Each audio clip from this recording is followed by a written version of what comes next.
I just realized these two are actually gonna have the same goddamn voice, which is I'm kind of happy about.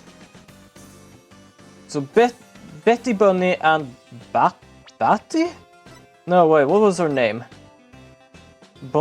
Oh, Betty is Betty the Bat and Bonnie the Bunny. That was the thing.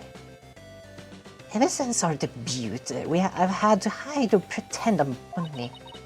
All cute and sweet and goody-good. Goody-goody. I can't tell you how stressful it's been. But I don't have to hide anymore. Oh, that's right. Our days of sneaking around are finally over. Is that a good thing or a bad thing? Because you were very good at teleportation magic. Their cover is blown, but they actually seem pretty happy about it. So, which one of you is the nice Bunny, the fame we met in the dressing room? Oh, that would be me. And the sharp-tongued Bunny we saw with the rating Raja on the stage was... Hey, who are you calling sharp-tongued? It's all starting to make sense now. Oh, it really does, doesn't it?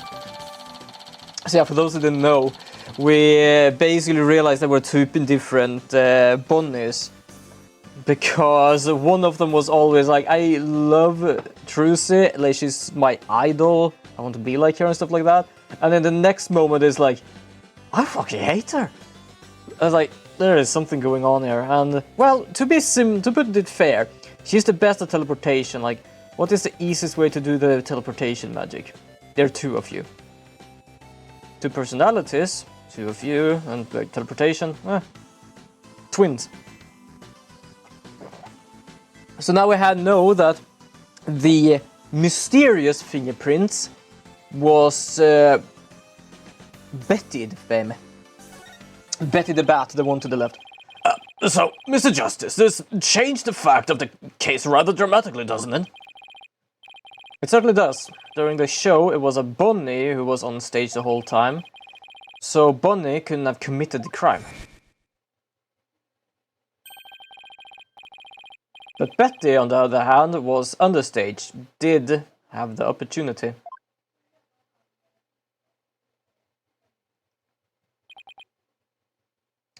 I've had your voice for like one stream, I can't really remember. I think it was like kind of tired if I remember correctly.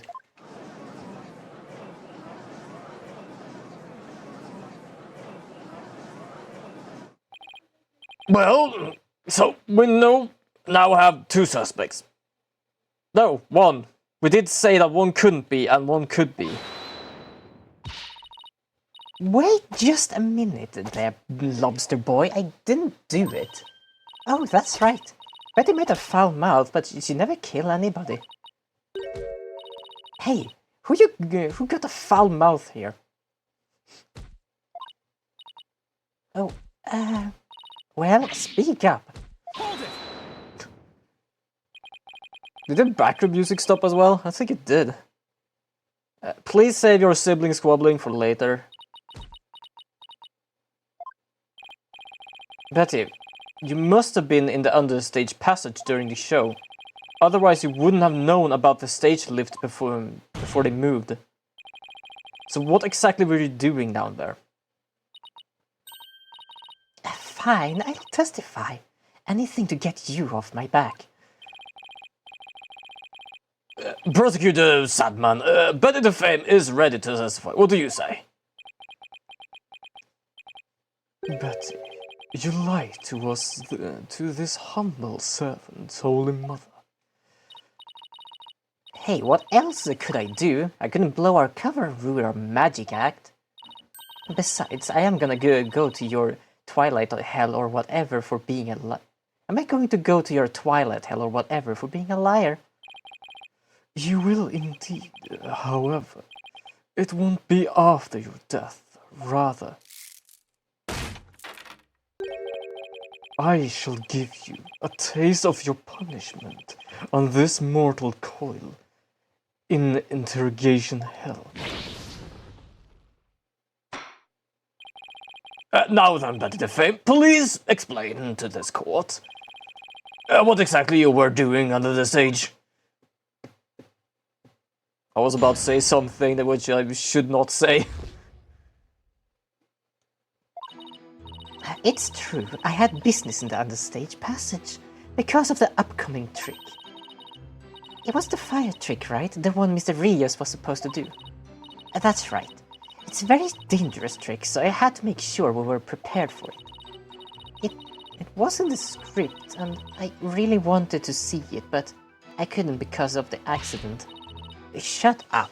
I'm going to give it away. But anyway, it was really busy. Yeah, way too busy to have it into the chance to kill Mr. Rios. We already have something there. Well, that was certainly different.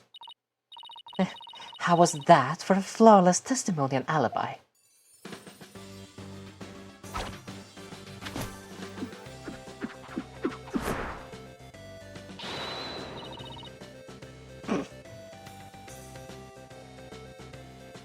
I don't know why that is cute, just a sister trying to hold her up to make it look like she floats. Our magic is real. It's not a trick or gimmick. Oh my, she's floating. You can see the sister's hand on her ass. Your Honor. You can see she's being held up from below. You were supposed to pretend you didn't see that. It's a little something called etiquette. I don't know. But I can't help it. Whenever I see a contradiction or inconsistent, I just have to point it out. That's fair enough, actually. That is called work damage. At least what we call it here in Sweden. Now then, the defense may begin its cross-examination. I like, even though there are sometimes I just feel like, oh my god, right, I'm gonna have to make voices. Do not take me wrong, I really enjoy this a lot. I know I'm not professional in any sort of way when I do this, but it is hella funny. Because of the upcoming trick. It was the fire trick, right? The one Mr. Rios was supposed to do? That's right. It was a very dangerous trick, so I had to make sure we were prepared for it. You know what? No, fuck it, we just started. There you go. We already knew about the empty bucket.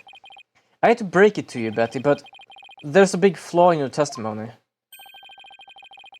As big as the one in that floating trick you did earlier. Oh, harsh words. Well, let me tell you something, forehead boy. No one has ever figured out how we do our teleportation trick. No one except me, you mean? Well, we have our even better tricks up our sleeves. We do? Just a little dunk sound. I told you to keep it zipped. Now, don't fight, you two. Mr. Justice, what's this about a flaw in the testimony? The script has this to say about the fire trick. This will be dangerous, make sure the fire bucket is ready. However, we found the fire bucket lying empty backstage except for a layer of dust.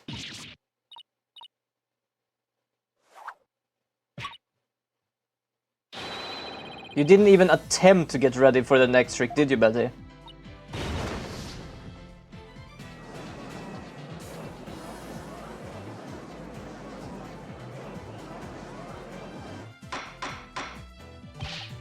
Betty DeFame, you will explain yourself. There's nothing to explain. Come on, Betty, we can't hide it any longer. You might as well tell them. Shut up. You can't barely take care of yourself. Don't try to tell me what to do. Well, if neither of you will explain, I'll guess I'll have to. There's a reason Betty didn't prepare the fire trick, because she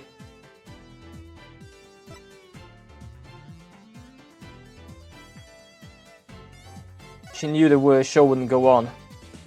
You didn't prepare for the fire trick because you knew, didn't you? You knew the body would be found and that the show would then be cancelled.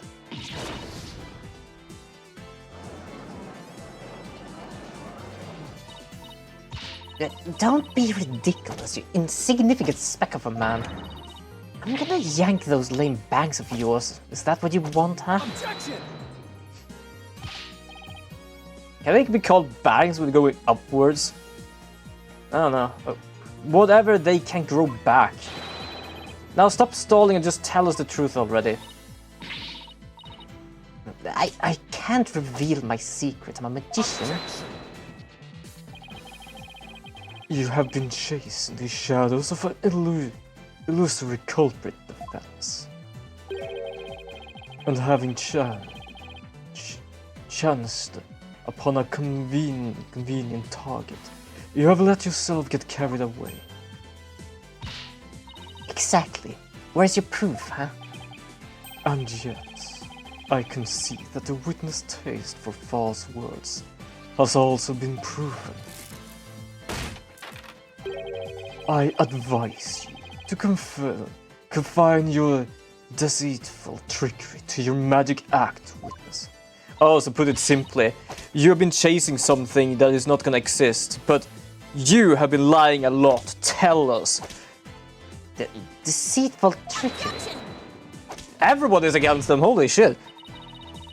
As your court-appointed therapist, I'd like to add something here, Betty. Hello there. Oh, hello, Maestro. Welcome to the stream. We're dealing with Betty and Bonnie.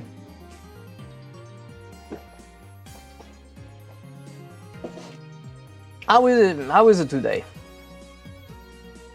Yo, welcome. Yeah, I can see that. Yeah, we're dealing with the two magicians here. One that is absolutely wonderful and one that I just want to kick out. But if you continue to hide behind lies, you'll just be imprisoning your heart all over again. But all of these questions mean you're trying to put me in prison for real. So I'll be behind bars either way. Does that mean you're admitting your guilt? Yeah, it's well, I managed to do one important thing today, so that's a plus. Yeah, that is. I can't say much for that. Like, there's not much happening for me today either. Like, I do what I can, and that's about it. No one can't really demand much more when you really can't do much more. Of course not. I can't believe you people. Every one of you thinks I did something I didn't do. You... Lobster bar, Cuba. Wait, Cerberus monk. Wait, what? Why call him Cerberus monk? So lobster boy, understandable. We are technically dressed in red. I have a costume on. Cue ball geezer, head case brat, and Cerberus monk. I can kind of understand the first two. The second two, I'm like, huh?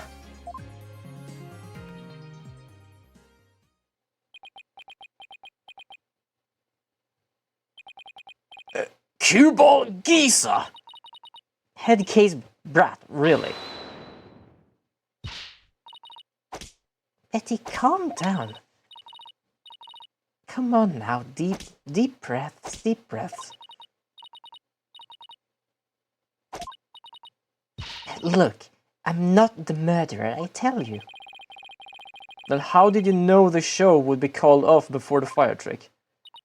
I told you, we can't reveal our secrets. We're under oh, for fuck's sake. Under contract, yeah, I know exactly what's going on with that fucking thing, because we do have a false contract here. Oh. The goddamn Rajale, what his name is. Retins. Also known as the ratings Raja. Only thing I can think of when you call someone two-faced. But instead of 2, it's 3. It might be completely wrong, though. Yeah, that is fair. Wait, 2? Hold on, I'm gonna check again.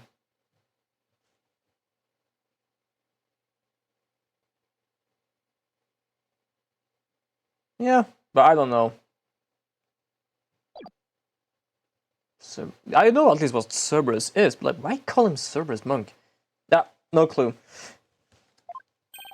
Contract. What is you talking about? You don't even need to ask yourself that question. They are under contract by this asshole. Also, do we have one for Betty now? Yeah, we do. Betty the Fame and Bonnie the Fame. I'm just trying to check some stuff because I feel like there's something with the eyes sometimes when they speak. They look a bit different. So this goes down and down now. I feel like, yeah, her eyes is less sharp, while her eyes is more bent. I don't know why. It was just something I saw when they spoke, because one looked like more or less tired, while one looked awake and was like, it cannot just be the eyebrows. Be that as it may, you're obviously a suspect in this case.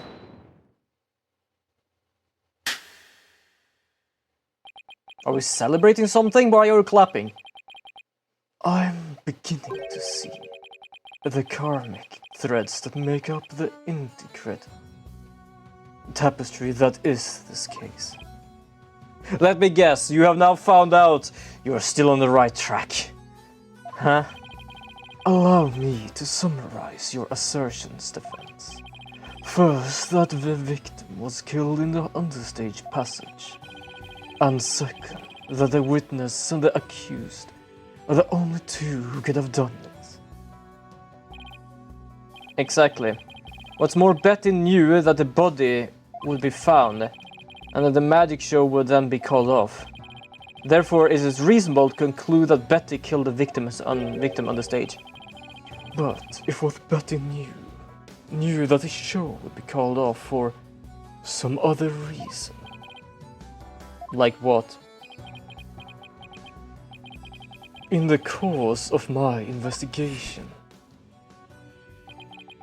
I found it strange that the dragon set piece fell when it did. That, in conjunction with the body tumbling from the coffin in such a dramatic fashion, all seemed too perfect for mere happenstance. It's such a strange word. I know what it means, but it's a strange word. It was as though the entire chain of events had been planned out in advance. Yeah, they... Where are you getting with this? Because yeah, we could figure that out. Everything that happened was basically he died, that thing fell, she was understage, she knew about something. Yeah, this shit was planned. It's not like that's something new. After deciding to take this case, I scrupulously studied everything I could about the mass media in this country. I read the newspaper, all the news reports. I even browsed tabloid magazines. Did you get any dirty magazines as well? Just checking. How very industrious of you, I'm impressed. During the process, I learned about the strange practice favored by the TV world. Let me guess, are you gonna talk about a false hidden camera prank? No, it is not a hidden camera prank. If it was a hidden camera prank, we wouldn't need to pay fucking, what is it, 30 millions? No, 3 millions. Fucking 30 is even worse.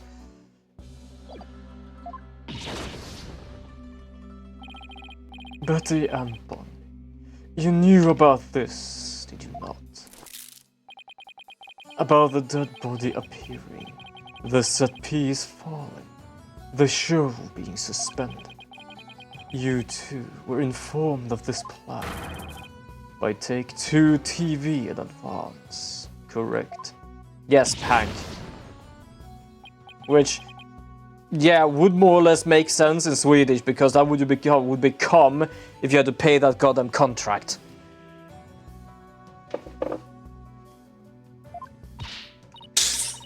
I think my brain just went the money disappearing and just said Pank.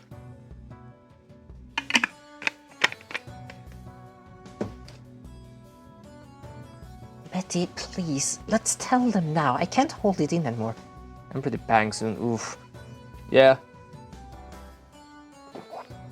That was my thought about in this game.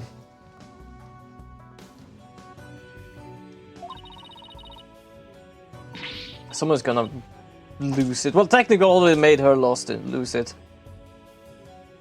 I'm trying to see if there's like any difference between these two more than just the hair, but I guess there isn't really. Then fine, you got us. Everything the prosecutor said is true. The TV station paid us to cooperate with them on this plan. It was all a prank, a big setup planned out in advance. Mr. Rios showing up dead in the coffin. The set piece falling down. Okay, so what went wrong? It was all completely scripted.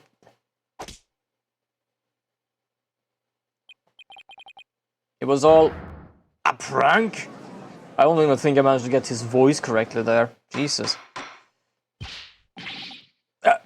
Bonnie, is this really true? I do love you actually asked the one that is the one you can trust. Yes, Mr. Rios was supposed to pretend to be dead. That's how it was supposed to go. So he was on it too? That's right. He was supposed to show up dead in the coffin. And then the set piece would fall down, Trucy would be shocked and start to panic. That's how the prank script went. What? What kind of prank is that? Hold on, didn't we get shit? Like, I'm gonna check some stuff. Trucy's statement.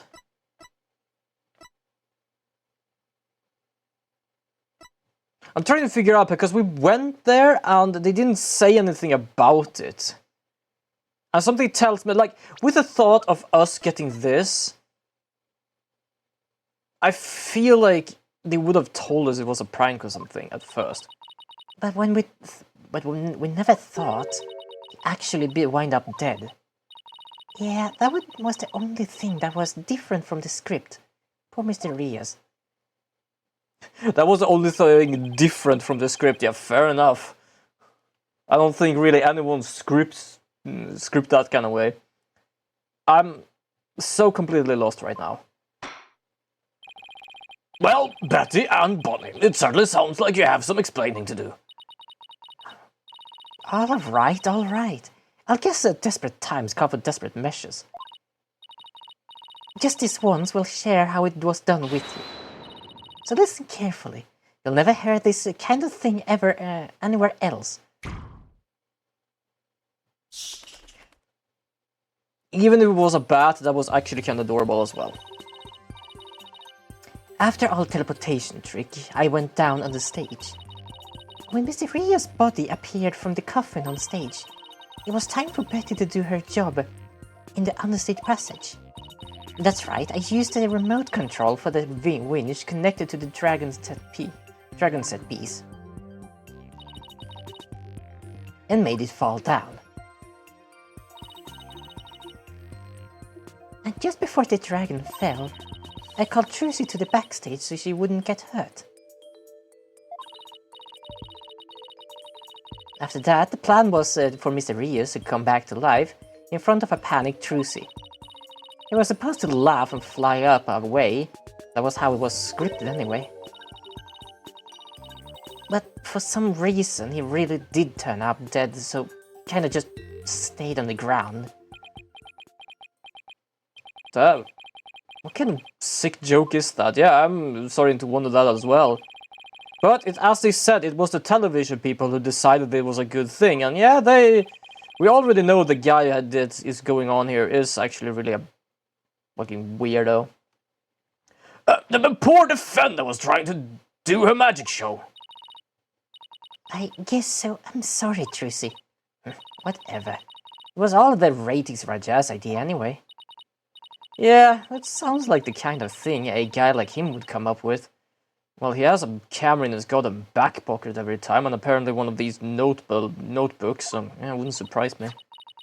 Oh, this is the prank plan script we got from the Raging Raja. Okay, let me check this thing, because it might have some information we need. Dang it, you made us break our contract. Now we won't get paid. Yeah. Mr. Rios' body will appear in the supposedly empty coffin, which should cause a big ruckus. After capturing a bit of Trucy's reaction on film, Mysterious will come back on life, laughing and flying up in the air, causing another round of surprise. Here is the thing, it doesn't say anything about the dragon. It says, after capturing a bit of Truce's reaction on film, that also explains why the goddamn cameraman was always focusing on her face. But it doesn't say anything about the dragon falling down. It says Mysterious will come back to life, laughing and flying up into the air, causing another round of surprise. Also, someone is getting slapped in the background here. But where does this all leave us then? Who killed the victim and when? Yes, exactly. Those are the key questions.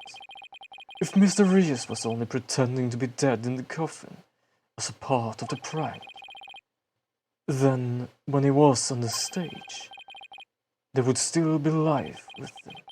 And if that is the case, then Betty, who was also on the stage, may be excluded from our list of suspects.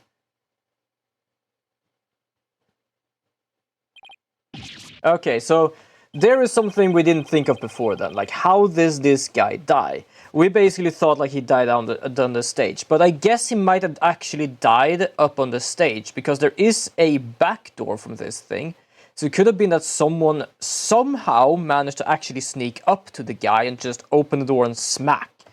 Because as we already concluded, you can't turn around in that coffin. Oh well, now that we spilled our beans, we might as well show you this video. Oh, please do.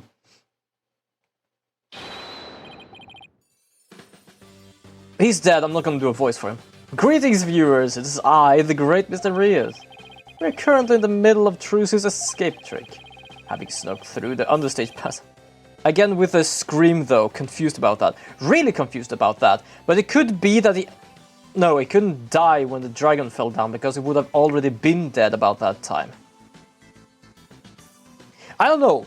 I'm trying to figure out about that as well now when you mention it. I don't know. Someone would have heard his scream.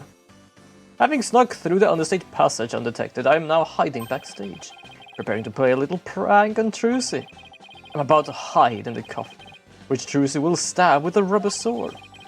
And when the coffin opens, I will be in it, acting as though I've met my maker. Can you imagine the look on Truce's face then? Oh, I can't hardly wait.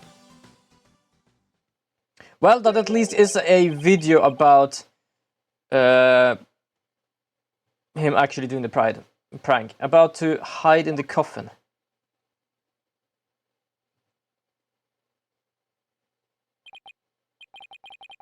It would seem that threads of karmic destiny have led us to the truth.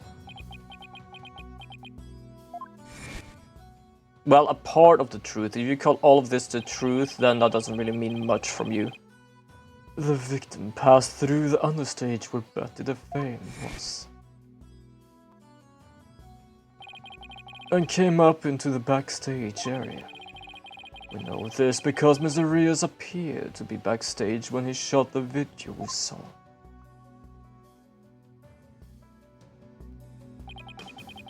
It appears that way, yeah.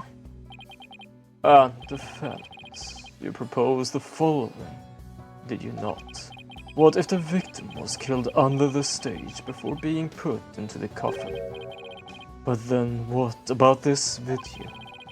This footage was taken just before Mysterious entered the coffin. Oh, so does that mean... Yes, it is horrible but true. The tragedy it didn't play out right there on the stage. Went into the coffin, where Mysterious was hiding. Trucy right thrust her blade. Yeah, and here is the problem. About the whole, there is a prank, no one knows about it. Then that's not murder any longer. See, I told you so. So, are you saying the incident was a tragic accident that happened during a prank? Oh, fuck off. You and your oh if you just didn't know, but I can not prove that. It would be an accident if the accused had no knowledge of the prank beforehand. So let us ask the accused herself, Mr. Wright. Did you have any prior knowledge of the prank? What? Oh, she does. Tell him, Trucy, you didn't know anything about it, right? Of course I didn't. I didn't know a single thing about it. You and your fucking beat still think you can play innocent, do you? In that case.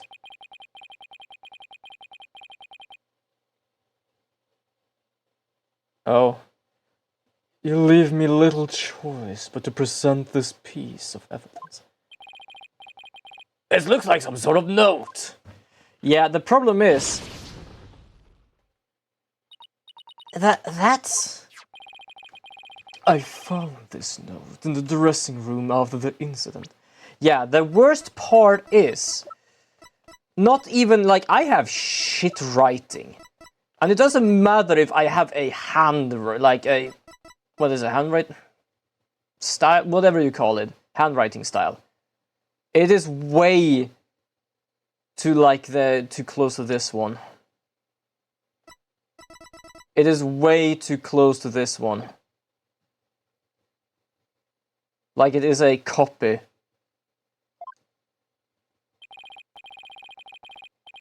At the time, I did not understand what it meant. But it's all clear to me now. Yeah, it's clear that you are apparently being played. What's this? Let's see. It says get the video camera after Mr. Rios come tumbling out. It is a no. I think Handstill is just writing in English, not sure though. Is it not just handwriting? I have no clue really. That's the problem with me sometimes. I can figure stuff out in Swedish or something, but then it's like, what the hell was it called in English? It's like the whole mansion and herrgård thing. It's like, I knew mansion because I've heard mansion so often, and I just realized, what the fuck is mansion in Swedish? That's because I've never really mentioned it in Swedish. It is a note signed by the accused.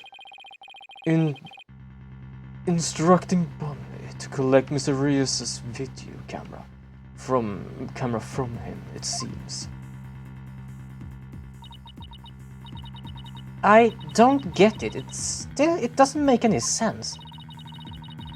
I found it in the dressing room before the show. True, handwriting is also handwriting. I guess both works. Yeah. For some reason, like when I thought handwriting, I felt like it wasn't that, but yeah, I don't know. When I saw it, I realized that Trucy knew about the prank. It does bear her signature, I'll give you that much. Yeah, it feels a bit... Yeah, it really does. Mostly because we do have this false back clipboard with a copying paper behind it, or what they call carbon paper, but I just call it copying paper. Which basically is this... Wait, can I see? Yeah. So we have this thing. And then we have this thing. Yeah, it is like, you put these two together and something is off. Because I don't, as long as you're not, like, copying your own handwriting. And like doing it slowly and surely. I don't think anyone who just writes their name can write their name similarly. Like any sort of like signature would be in a sense different. Like the angle of something, the length of something is different. But here, they are completely like these two twins, except that one is a bat and one is a bunny. I would say they were like the twins before we realized what happened. It would appear so, yes. When she learned about the plan to trick her, she decided to use it to her own advantage. So she thrust the steel sword into the coffin, where the victim stood chuckling to himself. It chuckled to death. Is that not what happened, Mr. Wright? Miss Wright? Of course not! And I didn't write or sign that note. But the handwriting matches yours. All of the evidence and testimony points to you being the culprit. It also points to you being a dumbass. And the funny part is, like, the first 3 games is kind of like just the normal games. They kind of go into the, like, what you're doing and stuff. And these 3 games have a lot about dealing with, like, false testimonies or false evidence. And it's just so funny how this guy is like, I believe in my goddess and my goddess guide me. Nothing can lie to me. I'm like, mate, you're holding up a big-ass piece of lie and you don't even realize it. But I didn't do it. It wasn't me. Then explain the existence of this note. You can do that, can you not? It's our job to explain it, so just shut up. Even when you do your signature often, there will be slight differences with each signature, and experts can often tell when it's forged, because it's not just how it looks, it's also the habit and the fingerprint in how each person writes. Yeah, exactly, it's as I said, like there is a little difference, like a length, angle, something. There is a little thing with the things. Like for example, her habit might just be the little, hold on, like the little G and Y might just do those C things. And also do the big lengths here. But they are still gonna be different because they're never gonna be some stuff like that. So yeah, that is exactly the thing. There's gonna be a difference no matter how many times you do it. As I said, if you're extremely careful, sure, but there would still be a difference because that is basically trying to copy by using your eyes. Or just being really careful when you draw. But it's not 100% correct there. It's, I don't know, 90, 97, something like that. I can't explain it. I didn't write it, so I don't understand. I didn't kill Mr. Rios. Yes, and if one signature is identical to another signature, it's very likely copy and forged. Yeah, and apparently this guy apparently they don't forge things in their country.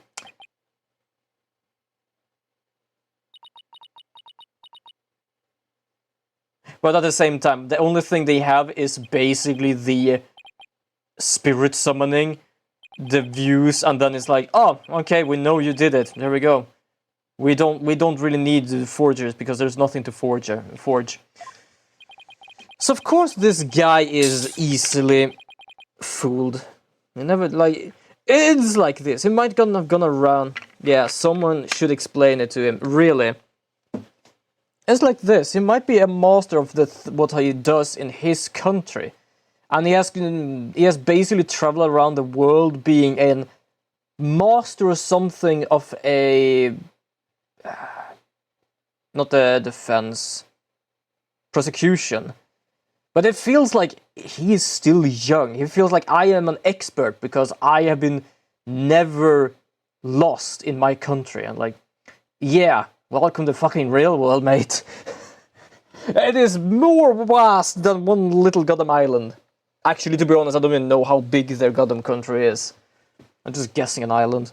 It feels like it. Continue struggling against the threads of your own karma, if you wish, accused. You're the one speaking about karma. There is something with like gods in games and movies. There's always like, we believe in our God so much that we always gonna be right. And I'm just there sitting there to myself like, if their God really existed, how disappointed do you think they would be against them? Like for example, his goddess is basically like, she knows the truth, she's holy, she is like, she has a lot with the truth to do. And each time someone is bringing a lie, they are like, don't do this in front of the Holy Mother. And here he is like, I know best. I know you are lying. And I'm just imagine the Holy Mother in this game just being above him, just completely, utterly disappointed, like, oh dear Lord, what have I even done? Is it time to resign yourself to your fate? No, I didn't do it.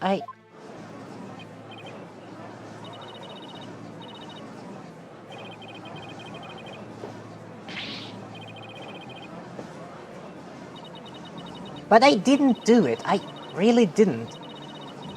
Why doesn't anyone believe me?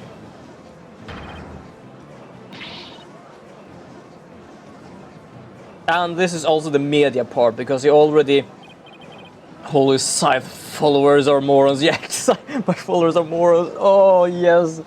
That is the quote from the Holy Mother today. My followers are morons. This is bad. Your Honor, I suggest we put an end to this tragedy now. Give your official ruling and let us offer the victim's soul to the last rite it deserves. Very well, I suppose I have no other choice. You have a lot of different choices.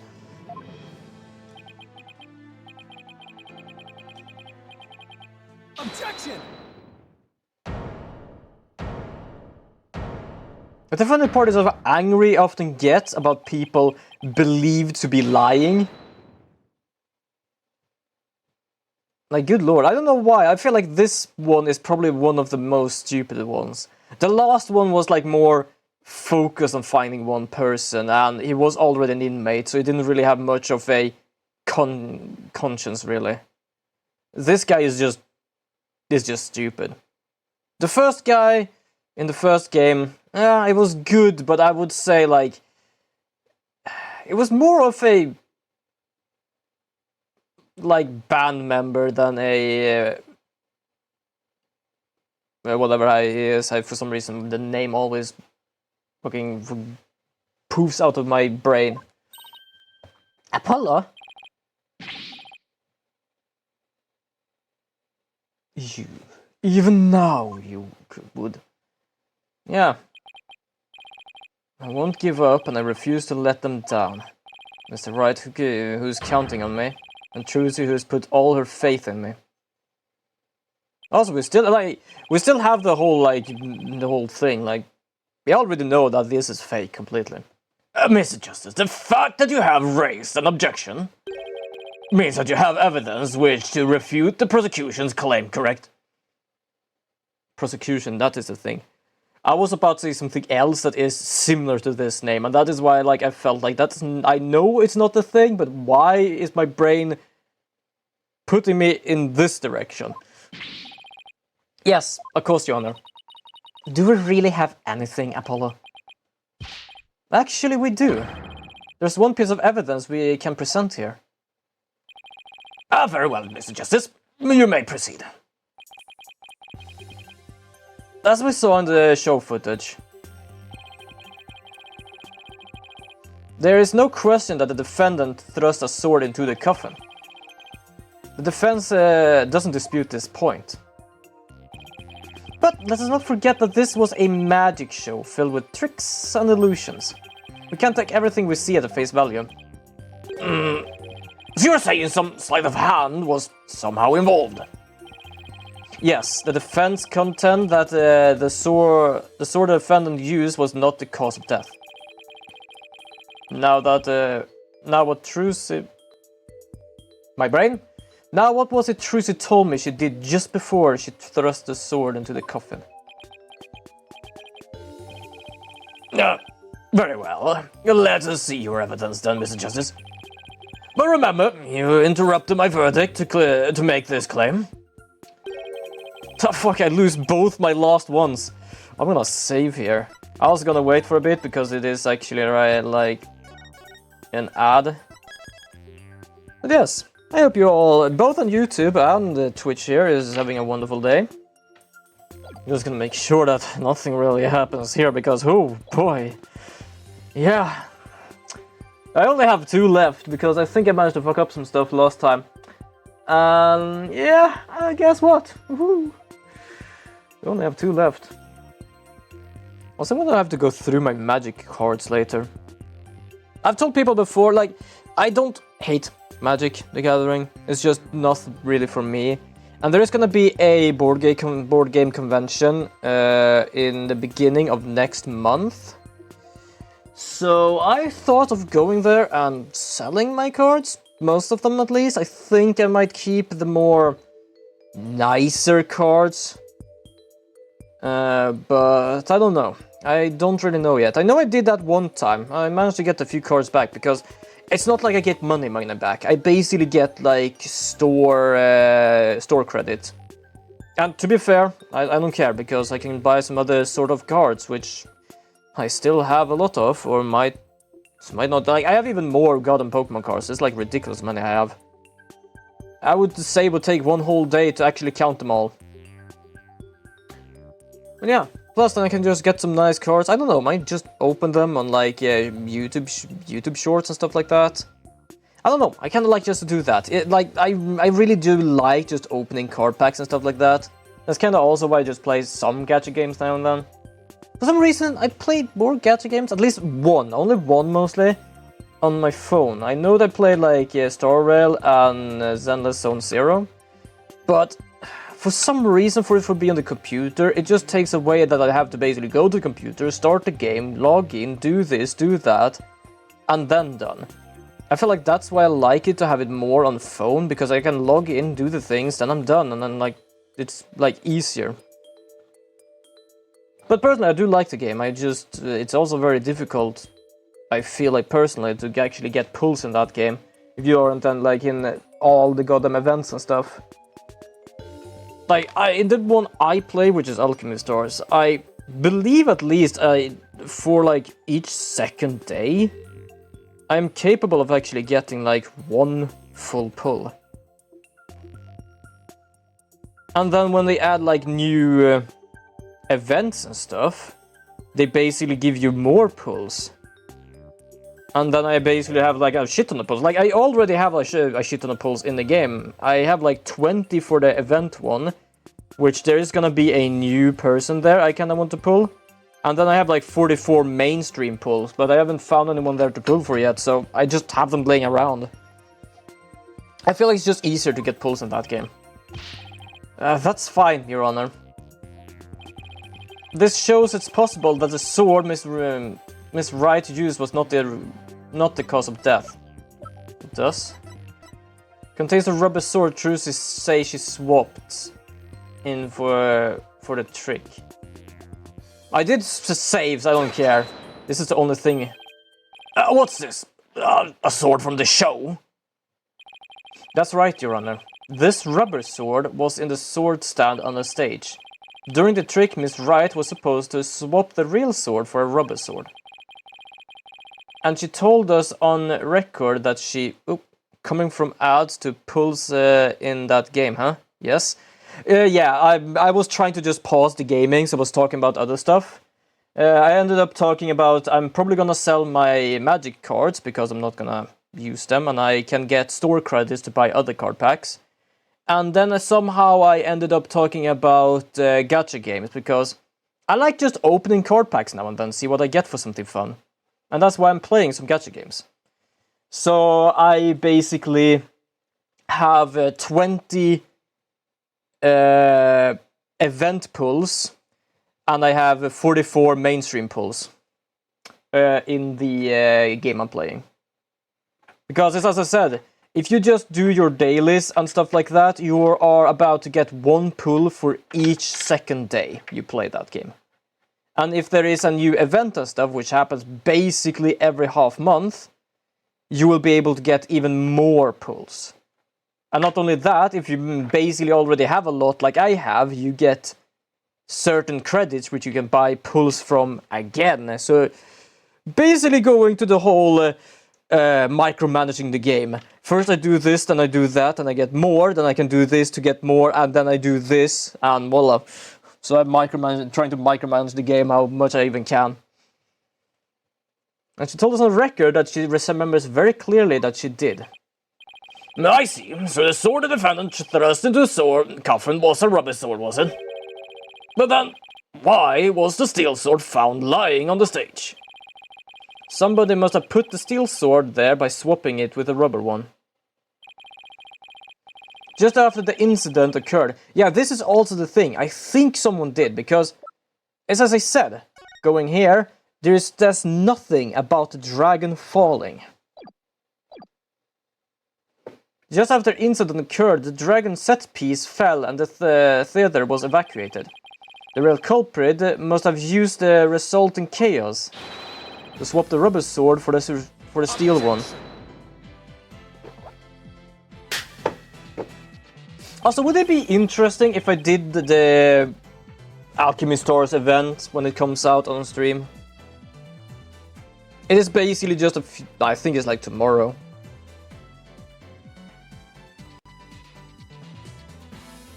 Should I do something like that? I do that now and then, depending a bit on, but feel like doing a little stream with just the game rather than just the pulls.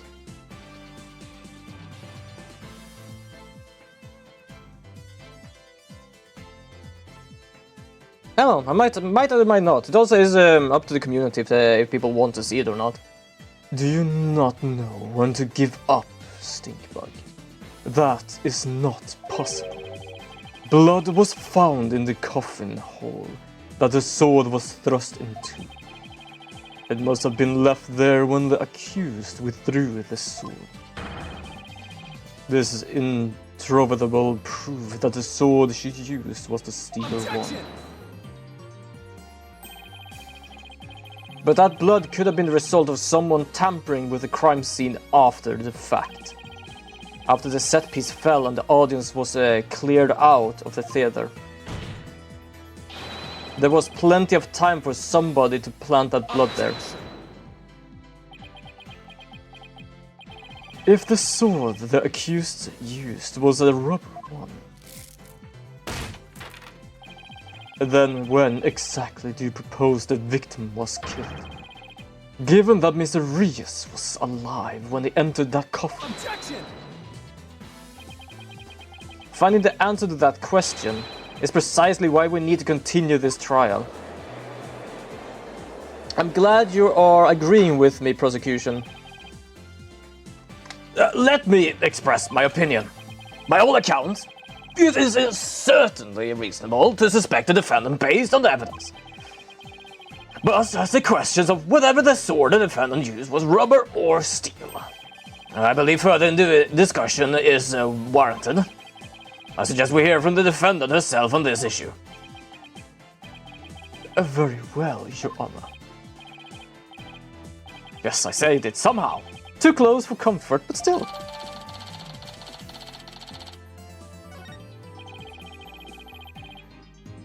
Let's adjourn for a brief 15 minutes recess. I advise the prosecution and the defense to use this time to prepare. Which hole? It said there was blood on the hole, like someone has dragged out a bloody sword. But the question is, which hole?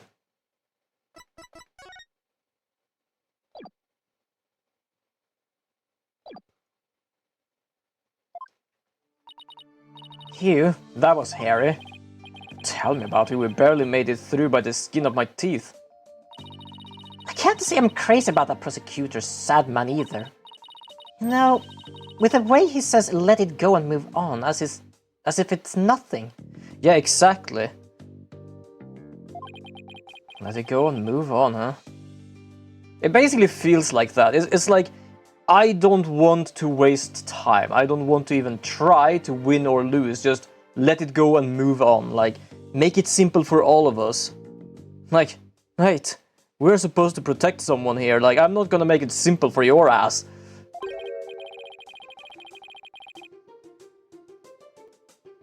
Who's this? Oh, for fuck! Kick him the fuck out of here! I don't care if it is the stomach or the ass. The boot is gonna be marking him somewhere.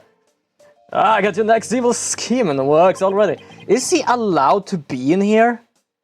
Wait a second, this is actually for the defense. Is he allowed to be in here? What do you want? You keep making that face, chum, and everybody's gonna change the channel.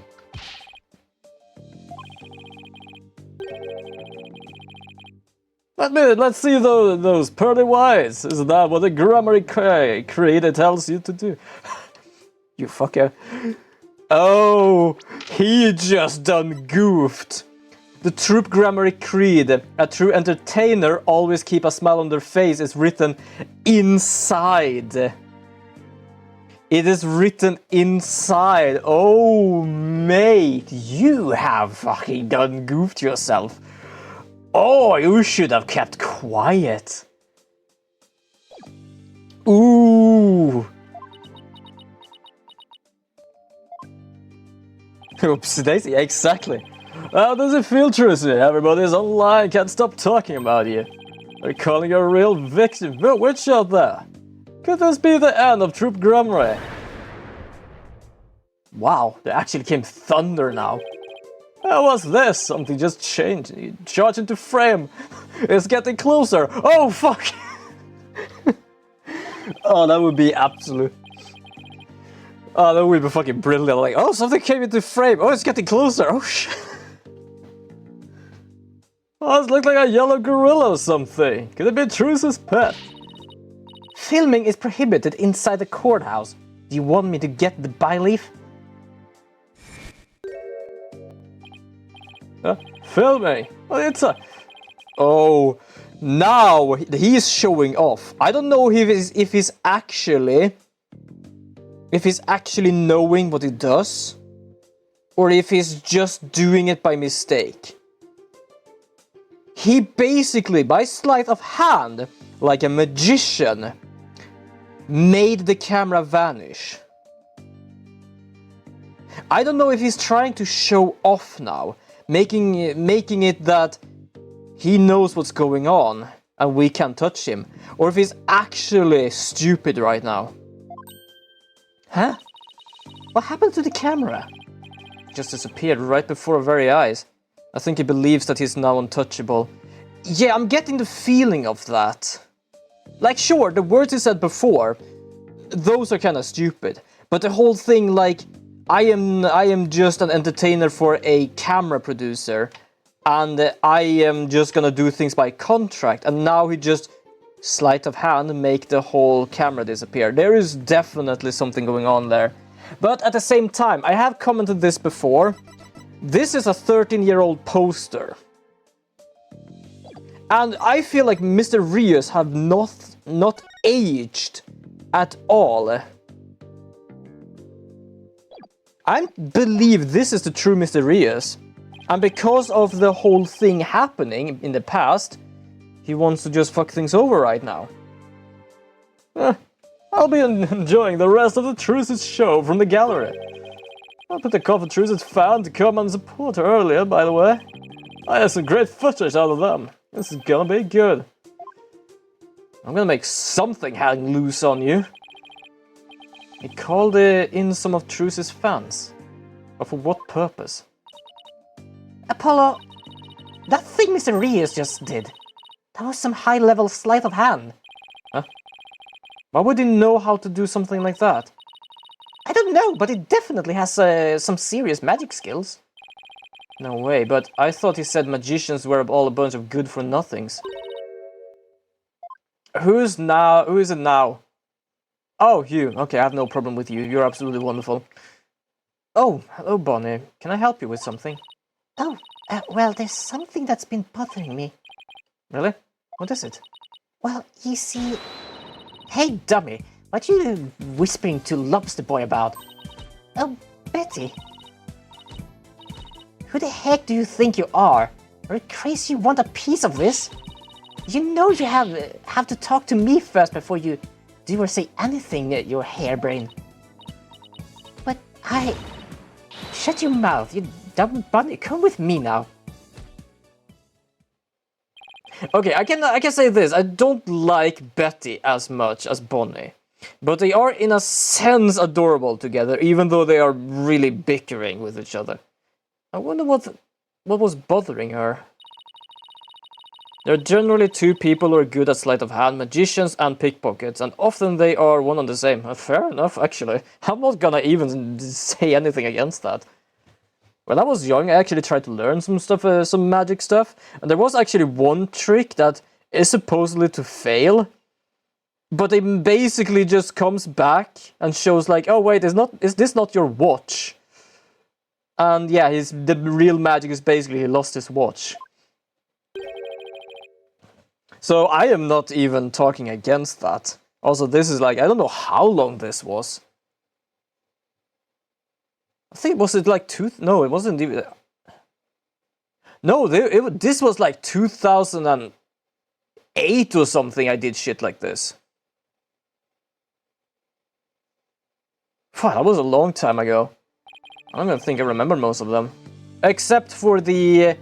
Well, I don't think it works now because the most of the scans is longer. But before you basically could do a trick where you could put it on the edge and you could just stand there. It's not so much of like magic than just fucking science, to be honest. Which technically magic is, but you know the point I'm saying. Will you be alright testifying? Yes, it's just... I wonder what Mr. Rettins has up his sleeves. Yo, Gani, welcome to the stream! How are you doing today? Well, I'm just streaming. I haven't been doing too much today. I've just been mining in Minecraft. I'm basically doing a big train tunnel, and I needed a digging machine to make that train tunnel. And to make that digging machine, I have a lot of iron, so I had to make a automatic iron mine. So yeah, I've been working with some shit in that game. I'm sleepy as shit right now. That is fair enough. I know it's late for you. It's about to be early. I doubt he's bringing in actual fans. Yeah, probably not. I wonder what he has up his sleeve too. Basically making magic disappear from her world, basically. That's the only thing. He'd better not be trying to get under Truce's skin right now. I need to draw a poster for my little brother, but to be honest, I just want to sleep. Poster for what? Oh, so yeah, what's up, Kenny? It sounds interesting, but also I'm curious. You're Truce right, and you will be fine! Oh! There goes Apollo with his best trick. Not so much sleight of hand, but holy crap, he's using his pipes. That's right, whenever I'm feeling down, I always tell myself I'm fine. Alright, I'll give it a try. I'm Truce right, and I'll be fine. Nope, didn't work. Thanks, Billy, I think I can do this now. That a girl? To be honest, I've heard that sentence before, but I always believed it started with an A. Because when you say it, it's like, that a girl. It sounds like other girl. I didn't actually know it was spelled T-H-A. I thought it was basically just starting with A. Good luck up there on the stand. You'll do great. I'm having trouble with sleep again, because now I'm awake up to 4 AM instead of waking up. I just go back to bed until it's 6 AM. Right, isn't it that you have to wake up at 4 AM? I don't know. Until it's 6 AM. Well, it depends on when you need to wake up. Get yourself an alarm clock that blares, whatever. I'm kinda interested for shits and giggles to get the alarm mode, the Nintendo alarm clock. Just for the shits and giggles. Well, if I wake up at 4, I can get more stuff done. That is true, but take it from someone that basically woke up from a mouse today. That waking up early is sometimes just really fucking tiring, especially when you don't need to wake up that early. So I can absolutely understand what you mean, like, if you wake up early, you can get more stuff done. But I would say, like, then you also need to sleep early. Like, personally for me, I am trying to at least get 8 hours sleep, no matter fully what, depending on, like, what's happening the next day, of course. No, I do wake up at 4, but I just end up snoozing and I go back to my Z's. Yeah, fair enough. Thanks, I will be fine. I can do this. Alright, Justice, you can do this too. Time to focus on the rest of the trial. So we're... Are we done with Betty and Bonnie? Oh yeah, what's up, Gabby? Also, yeah, I don't know. Do you know about Betty and Bonnie, Gani? I think I know you. I think you know about Bonnie, but not Betty.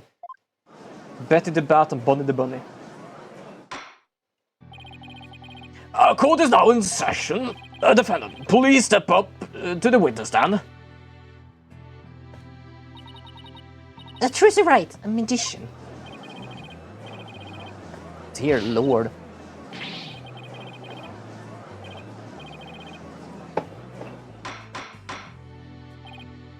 And order in the gallery. The gallery will be quiet, or I will have you all thrown out on the spot.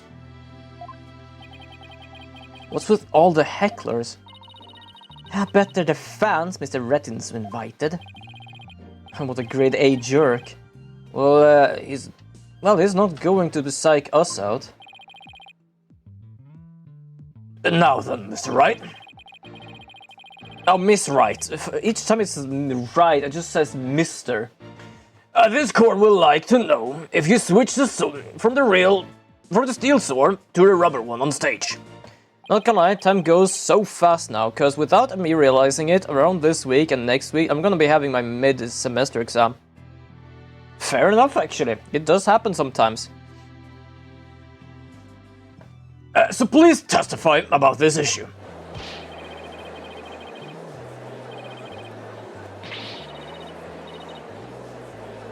Who was cackling maniacally in the background with the death sentence? What the fuck?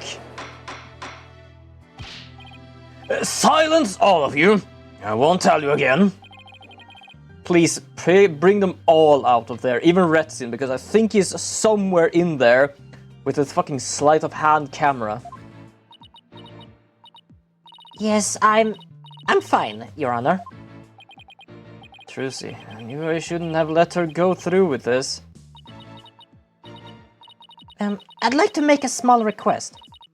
How about instead of testifying with words, I show exactly what happened? Would that be alright, Your Honor? You can witness my suspenders' sword-switching magic and judge for yourself. That is actually fair. Easy, like, if people complain about she might just lie, better to show them. And it feels like I haven't done shit, whether it's like learn about my classes, my hobbies, or just improving myself like I planned. Can't say much about that, like, the only thing I do is like looking for work, so I can't say like I really do much myself, to be honest. But, I don't know. Like, time just sometimes goes fast, I guess. Well, I'm pretty certain you have improved yourself in some things, because even like I'm improving in things, everyone improves each time time goes, so something has definitely happened.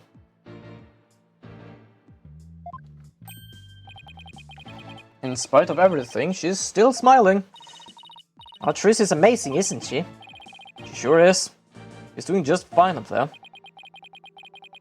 A true entertainer always keeps a smile on their face. She's faithful following the troop grammar creed even now.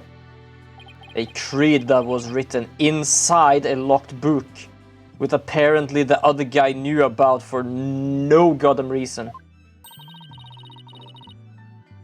It's showtime for magical girl Trucy Wright. Watch carefully now, everybody. Okay, let's check this.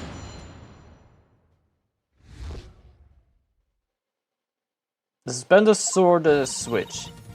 Ladies and gentlemen, focus your attention on this sword. Allow me to demonstrate. Yeah, it's sharp. See that? No tricks or gimmicks. A very... Where did you have it? You have a bag to put the apple in. Why do you put it around where your ass is? Well, Tuesday hits, and when I get home now, I just want to sleep, and it repeats until Sunday. Without me realizing it's already Tuesday, and when last Tuesday felt like it was only a few days ago. Fair enough, actually. I kinda know that feeling. Now then, ladies and gentlemen, watch as I take this sword and... press the sword off. There, I switched it. And now...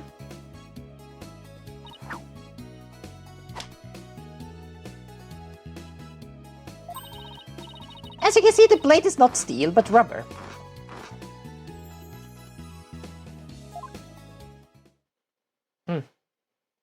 And because of my schedule, I better get to watch LOL. Fair enough, actually. I can't say much about that. Like, even I had school, and I just like most of the time I did actually study from home because of the sickness everywhere. But yeah, I basically just like went home sometimes, studied a bit for things I needed to study, and then I just felt, you know what, I'm done with this for now.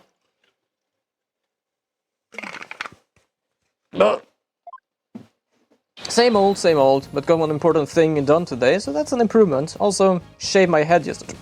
Sorry, that was from the drink. Yes, I still stream on Wednesdays. I did talk about if I was gonna do some extra, just because there is another event on Alchemy Stars, and was thinking of streaming that one, but I'm a bit unsure if I'm gonna do that or not. But other than that, yes, I'm still streaming on Wednesdays. Also, you shaved your head. Now you can have a nice breeze. And I say that because I have a lot. Sound like you choked because of my shaved head. No, I was basically burping. I basically do need to cut my hair. I have down to a bit lower than my shoulder blades. It's just that I haven't really thought of it because, yeah, I don't know. I haven't really just thinking too much about that. Damn, how do I feel? Does it feel kind of bittersweet? Bravo is right! Oh, now everyone is fucking cheering. Yeah, she completely turned the room around. The hecklers are being drowned out by all the cheering. Where did the steel sword vanish off to, Miss Wright? In order to deepen our understanding of the case, please tell us if you would. I'm not asking out of mere curiosity, just so you know. A bit. How to do it because the hair was damaged from all the stress and all that. Oh, yeah. That does not sound fun at all. That does definitely not sound fun. Fair enough, but it's nice in a way. It's like getting the chance to start over. Also, I'd forgotten how fucking cold the body gets when showering in hot water with basically no hair on the head. Ah, fair enough. I usually hide the steel sword backstage when I switch them during the show. So when you thrusted rubber sword into the coffin, steel sword wasn't even on stage, but behind the curtain. Exactly, so you see there is a trick and a gimmick to it after all. And as for where the steel sword went when I performed the trick just now, it's a secret. I wouldn't want to spoil the magic for you now, would I? It's kinda interesting, she did actually tell us where the steel sword went, not where it went now, so well, fair enough. That's our truth, see? Yeah, still. Miss Fright. As soon as I move the shower head from my head to the rest of the body, it's just cold. Yeah, fair enough, actually. I feel I'm gonna have to do it someday, because now when I like sleep, it's like I'm sleeping on my hair, so I can't really move my head and shit. Like, so fucking annoying. That part where you spun around, that's an actual part of the sword switching trick you do for the show, right? Oh, let's check here. Because she did say she might have been nervous, she didn't do it.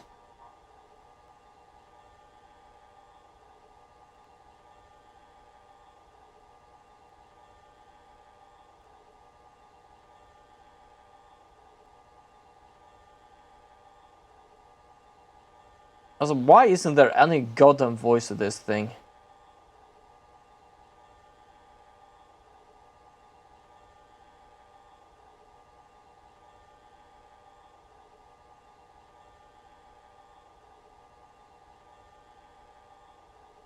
Wait a second, did you see that? Hold on. Look close to between she talks to Bonnie and when she stabs. Look at the whole screen.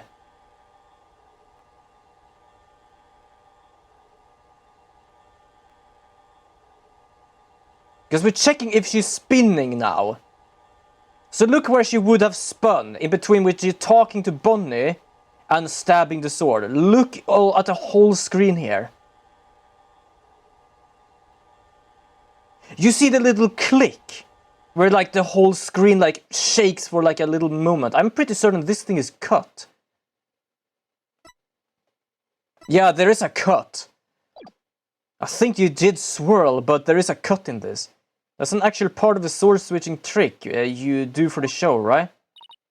Right! The other parts, like the apple were just to help with my explanation here in court. That's funny. I think I found an inconsistency in her testimony. Don't stand silently, you asshole. And it looks like I'm not the only one. Yeah, true. Which is why I need to straighten it, because I have like a bit of a curly hair and my hair grows more upwards. Yeah, it was spliced footage. Like now we have so much shit here that is false. We have this contract, which probably used the copy paper here, and then we also have this one, which is 100% equal signing as this one, which means that this is a false thing as well. Together with this, we have so much like false evidence. The people of speedrun.con ain't gonna like that. Of speedrun.con? Wait, what? I have no idea what that is. But now I've found it, I have to get to the bottom of it. Speedrun.com. Oh, still don't know what that is. But try not to ask any dumb question or spoil this wondrous full magic. I thought this was supposed to be my cross-examination. Okay, yeah, here we go. I don't like this because I am gonna have to do this to her thing. Honestly, can't remember the link either.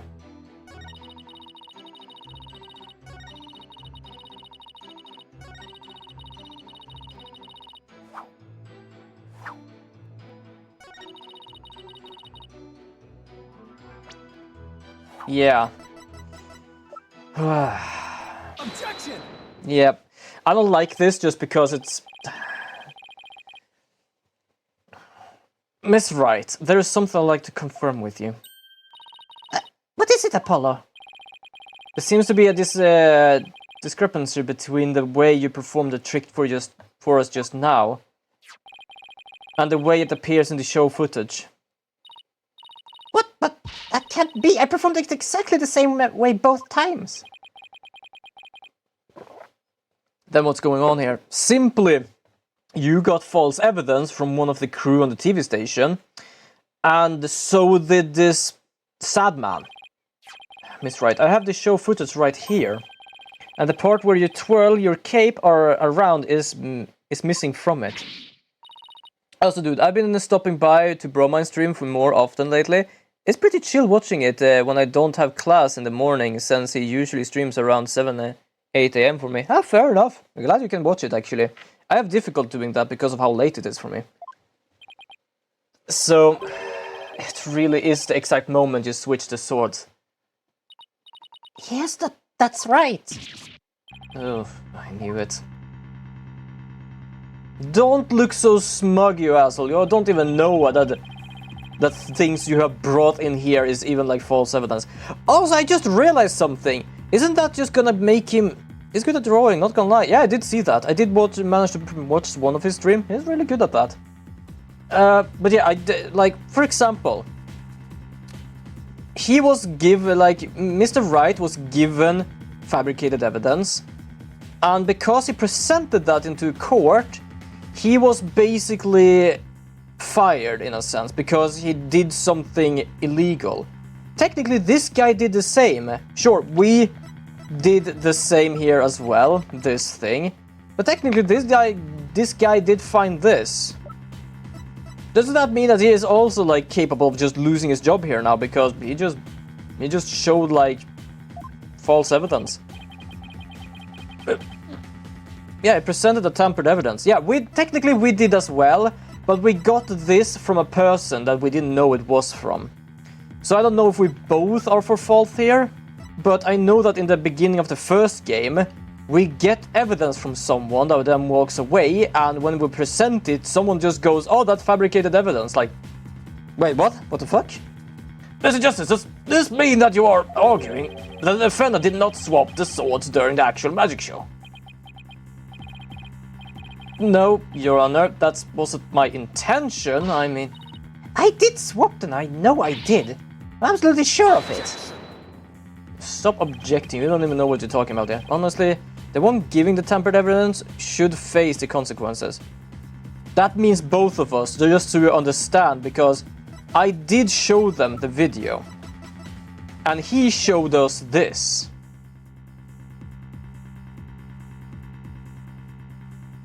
No, the one who gave it to you. Yeah, in that sense, absolutely.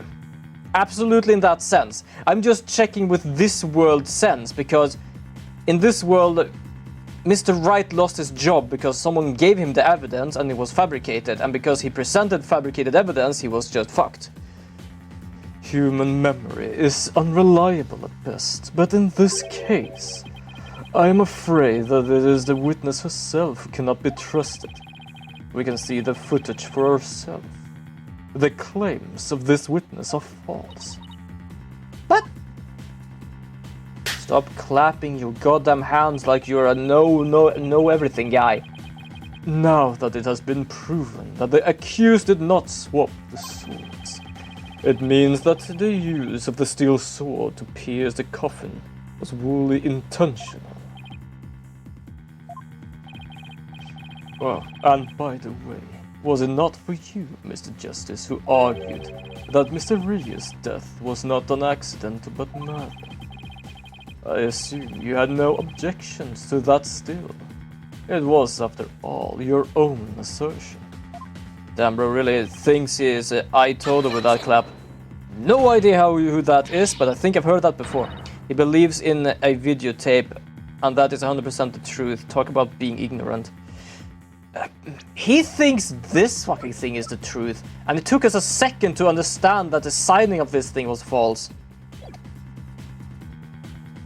The defense has an objection to you, Mr. Justice. I demand you to withdraw the discrepancy you pointed out now. But there is a discrepancy, and it must mean something, I'm sure of it. Would the defendant team kindly save the spat until the court is adjourned? So this from Jujutsu Kaisen. I think I've heard that before. I think someone told me about him. The defendant knew about the prank, planned that I would place the victim inside a coffin. What's more, the defendant did not perform the sword switch trick on stage. Damn, that guy is actively supporting false evidence. It really is. Throughout her actions, I am afraid I have come to see the true intentions of the accused. Fuck you, you didn't even believe the truth was what she did. He claps the switch plays with himself on someone else or something else. Oh, fair enough. This guy kinda does the same. I don't know if you noticed, but each time he claps, his braids goes from front side to back side. He kinda have the same power. Her murderous intention. It's such a shame. But I did switch the sword, I swear. You knee deep in it now, Justice.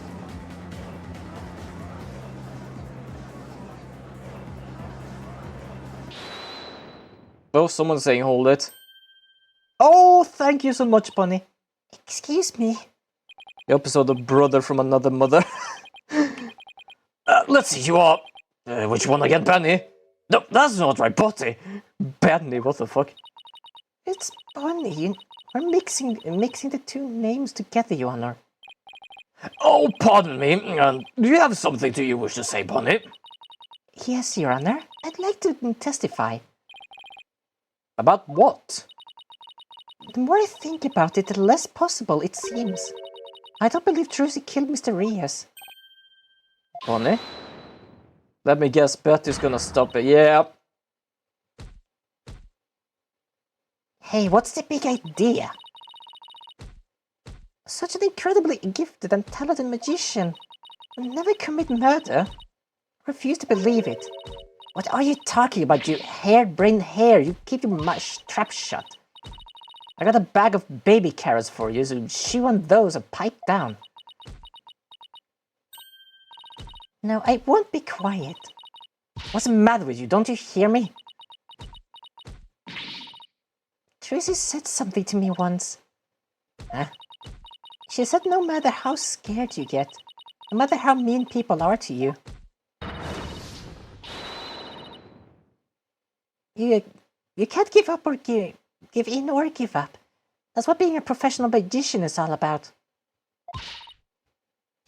Isn't that right, Trucy? That's right, Bonnie. Always been afraid to stand up to Betty, afraid to defy her, so I did what she just said.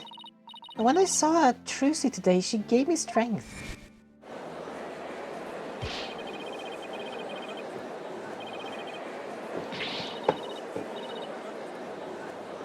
Oh, don't tell me that was actually Betty laughing like that, because it kind of feels like her laugh.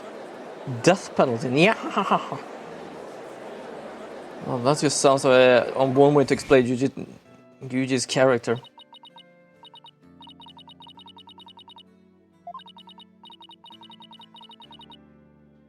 But instead of testifying with words, I show exactly what happened.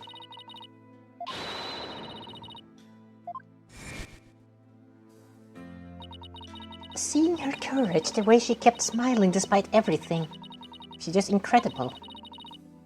So I'm not going to run away. I'm scared, but for once, I'm going to be brave. I realized also something. When they get the whole like freaked out thing and their umbrella just goes outwards like that, even their bunny tail actually switched place. It's like it just gets loose. I don't know why, it was just something I noticed. It didn't look right. What are you have you done to my sister, Trucy, right? You practically brainwashed her. That's the power of Trucy's conviction. That's what it is. It's touched Bunny's heart. Bro be collecting brothers like it's a Pokemon game. Jesus. Bunny, is the topic of your testimony related to that thing that was bothering you? The thing you tried to tell us in the lobby during the recess? Yes, ever since I saw the show footage, something has been nagging at me. I'm not exactly sure what it is, but something is off. I feel like it's something about it is different from what I saw on the stage. What do you mean by that, Bonnie? I wonder if what was shown on TV is really the same what happened on stage. Of course it is. The show has only been performed once, after all. Darn, nah, I got myself a brotherhood. Looking brilliant. Of course, the show has only been performed once, after all. It can't show anything other than what happened on the stage yesterday. Objection! But Bonnie's testimony deserves our attention. We have to examine the show footage. But what can we check it against? Do you have some other footage of the show? Well... Oh, I have some show footage. You do? One of the TV station cameramen said he was a fan of mine. He kept his camera on me throughout the entire show. And then afterwards he gave me the footage he shot as a present. The other guy gave us the footage, but this was false footage. That guy, fucking brilliant. Wonderful. He did. Don't look so shocked, like be happy about that.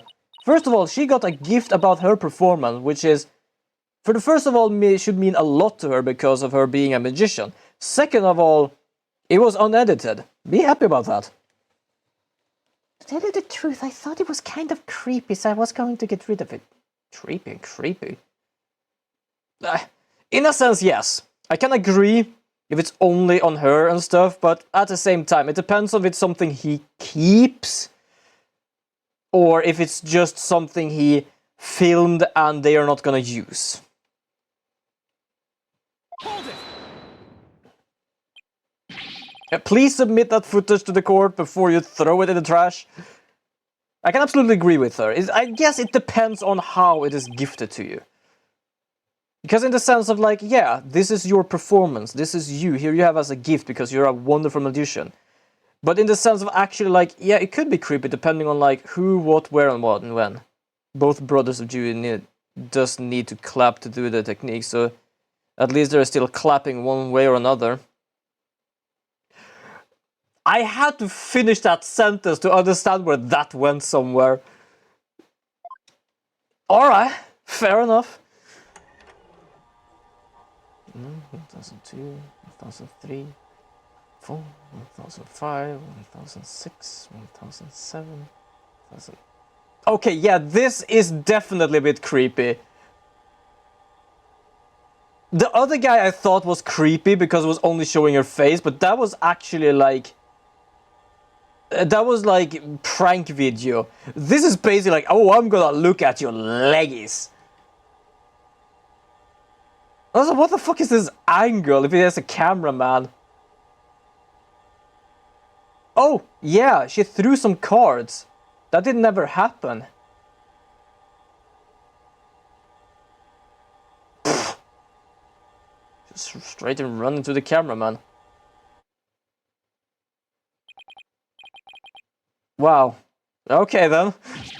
He really did keep his camera on body the whole time, didn't he? I expect this cameraman needs to keep his professional feelings out of his work. Fair enough, actually. If it was like not professional thing and just like take it like this: a stationary camera on her and her performance, not just her legs and ass. Then sure, give it to her and it's like yes. But basically for him to be a cameraman at work, just like, oh, look at those legs. Yeah. Oh, she's just straight face planted the camera. That's rough. Yeah. I think this cameraman needed to keep his professional feelings out of his work. Well, defense, do you still believe this new show footage is worth inspecting? Did you miss like the part of throwing cards, mate? Or are you actually blind as Betty, the bat? Of course I do. Okay, so now that we have going to do about this, well, first of all, check the length. I stopped counting, but check the length. Let's try comparing the two. We might just find inconsistencies between them. Okay, inconsistency, huh? Yes, the two pieces of footage are the same scene, so it should match up. But Bonnie felt there was something off about the original footage. So if we can pick out what's different between the two... Oh, we'll know what Bonnie found strange. Did you just expect anything from that brain-dead monk? I'm always gonna expect something from him, but I know I'm gonna be disappointed. Plus, we might figure out why the original doesn't show the sword switching trick. Your Honor, the defense would like to compare these two pieces of show footage. Well, first of all, just check the length of them. If they're not the same length, then whoopie-doo. One is smaller than the other. What a waste of time. Shut up. I just love how he says this is a waste of time. He is gonna shit himself when he show him how false he has. Because that just means that he disgraced his own god. Or his own holy mother. I don't know if it's a god or like just a deity. I don't know whether it's just like the same as God, I don't know. I'll give you a little lesson then. Use the video player button to go through the footage. It's a waste of breathable air. It really is, like good lord. And if you want to go back, use the rewind button. Why? If you want to halt the playback, just use the pause button. Oh, and by the way, if you fast forward rewind when the playback is paused, you can do a slow frame-by-frame playback. Okay, so how do I switch between the two videos? Oh, just use the switch video button. Now if you find the difference between the two pieces of footage, put the cursor over that difference and present X to the court. Expecting something of that guy is gonna leave you disappointed like a girl meeting up with a 6-foot guy from Tinder. Fair enough. Not really, I just give it some gusto and then went with my gut on most of it. Well, I Sure, I hope she guessed right. Anyway, let's give this a try. Yep, let's check what we can find here. Oh. Okay, well, first of all, we already know what the problem is, so we're just gonna fast forward. Woo! Oh, I just saw leg and ass there for a moment. There was nothing but frames with leg and ass. I did not, I know what he filmed, but did not expect the freeze frames to be that. Jesus.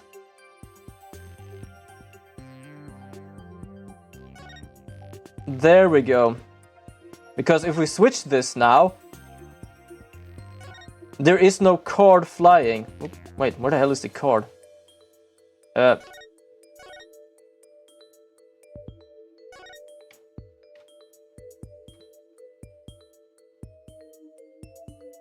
Take that!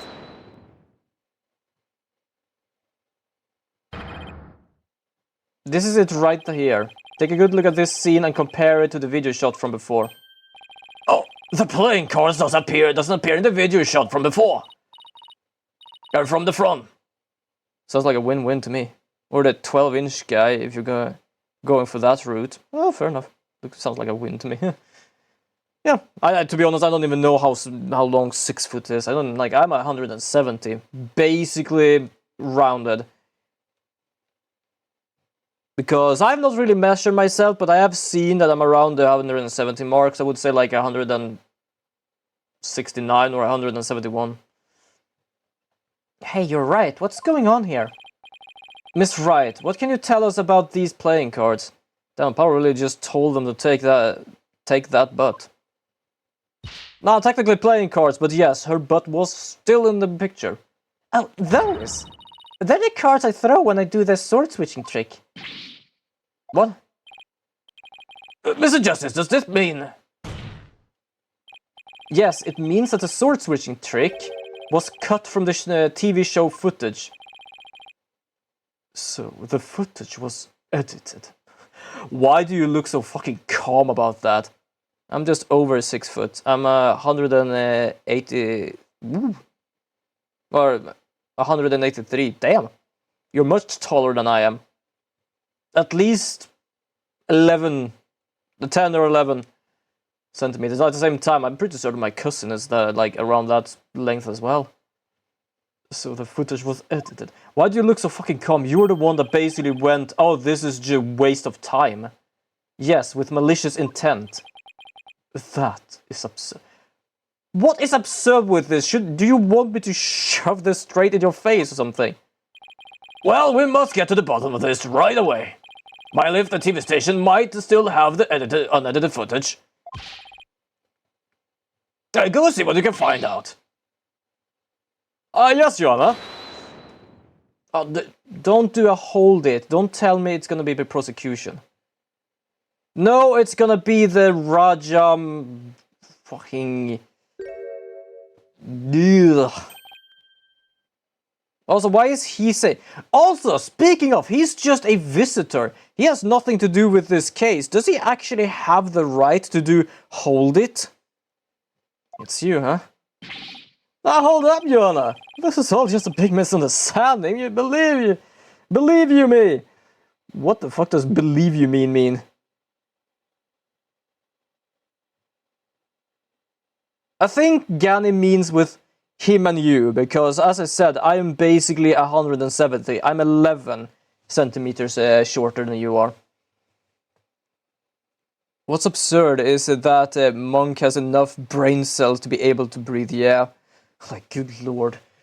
Oh, do you think this is edited? Nah, it's not edited. Like, mate, are you just seeing these cards fly on this picture and not here? Like, are you really that dumb? Give a guy a chance to defend himself before you start pointing fingers. Who might you be? Right, sorry about that. Got ahead of myself there.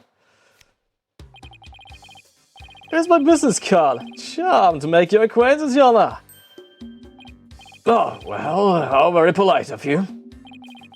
It's lovely to meet you too, Prosecutor Sadman. Please take my card. A business card. Ah, yes. I read about this customs among businessmen in this country. I have even familiarized myself with the various replies. How do you do, good sir? Or, what's cracking like you home with? Fuck no, I'm gonna skip that. Now yeah. Seeing him say that is like, yeah, it basically doesn't know what the hell he's saying, whether it is to a person or in court. Oh, you're from the Take-Two TV, are you, witness? He's not a witness, he's just an asshole.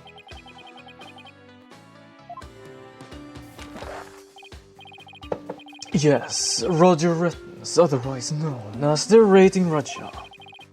He is a TV producer and appears on many of his own shows as late.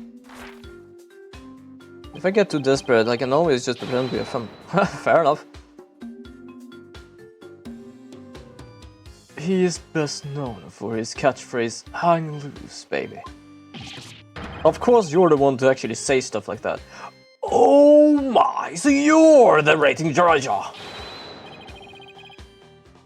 It's cool. I'm not gonna say that again because it's too fucking disturbing saying that. But, Prosecutor Sandman, how do you know so much about him? In preparation for the case, I watched all of his shows. I found the Ratings Raja goes... Wait, did I actually do autoplay? Wait, is it autoplaying? Oh fuck, it's autoplayed. I was like, what's going on here? What? You meant the Burger Barn? We went to Burger Barn. Oh my god. Who would have thought this guy likes burgers? Being the same height, sometimes even shorter than most girls here, is really motivating. Fair enough. To be honest, like I always felt like I was shorter than most people, but at the same time, my eyes are not on the top of my head, which means that there are still a few centimeters. So, I might at the same time be just a bit shorter than most people I knew. I don't know, to be honest. You must really want to try it, huh? But hey, cause that lie here. Compared to my aesthetic training on an hour's wait is nothing. If there is really a place you actually have to wait an hour for your fucking food, I would go to a roadside burger joint instead, because those are much more, yes. Sure, Peter generally lives longer. I'm trying to figure out how that would work, but alright. I recommend the Southern Western with jalapeno jack cheese, by the way. I'm having a really hard time picturing him in line for burgers. I am having a hard time picturing him eating burgers.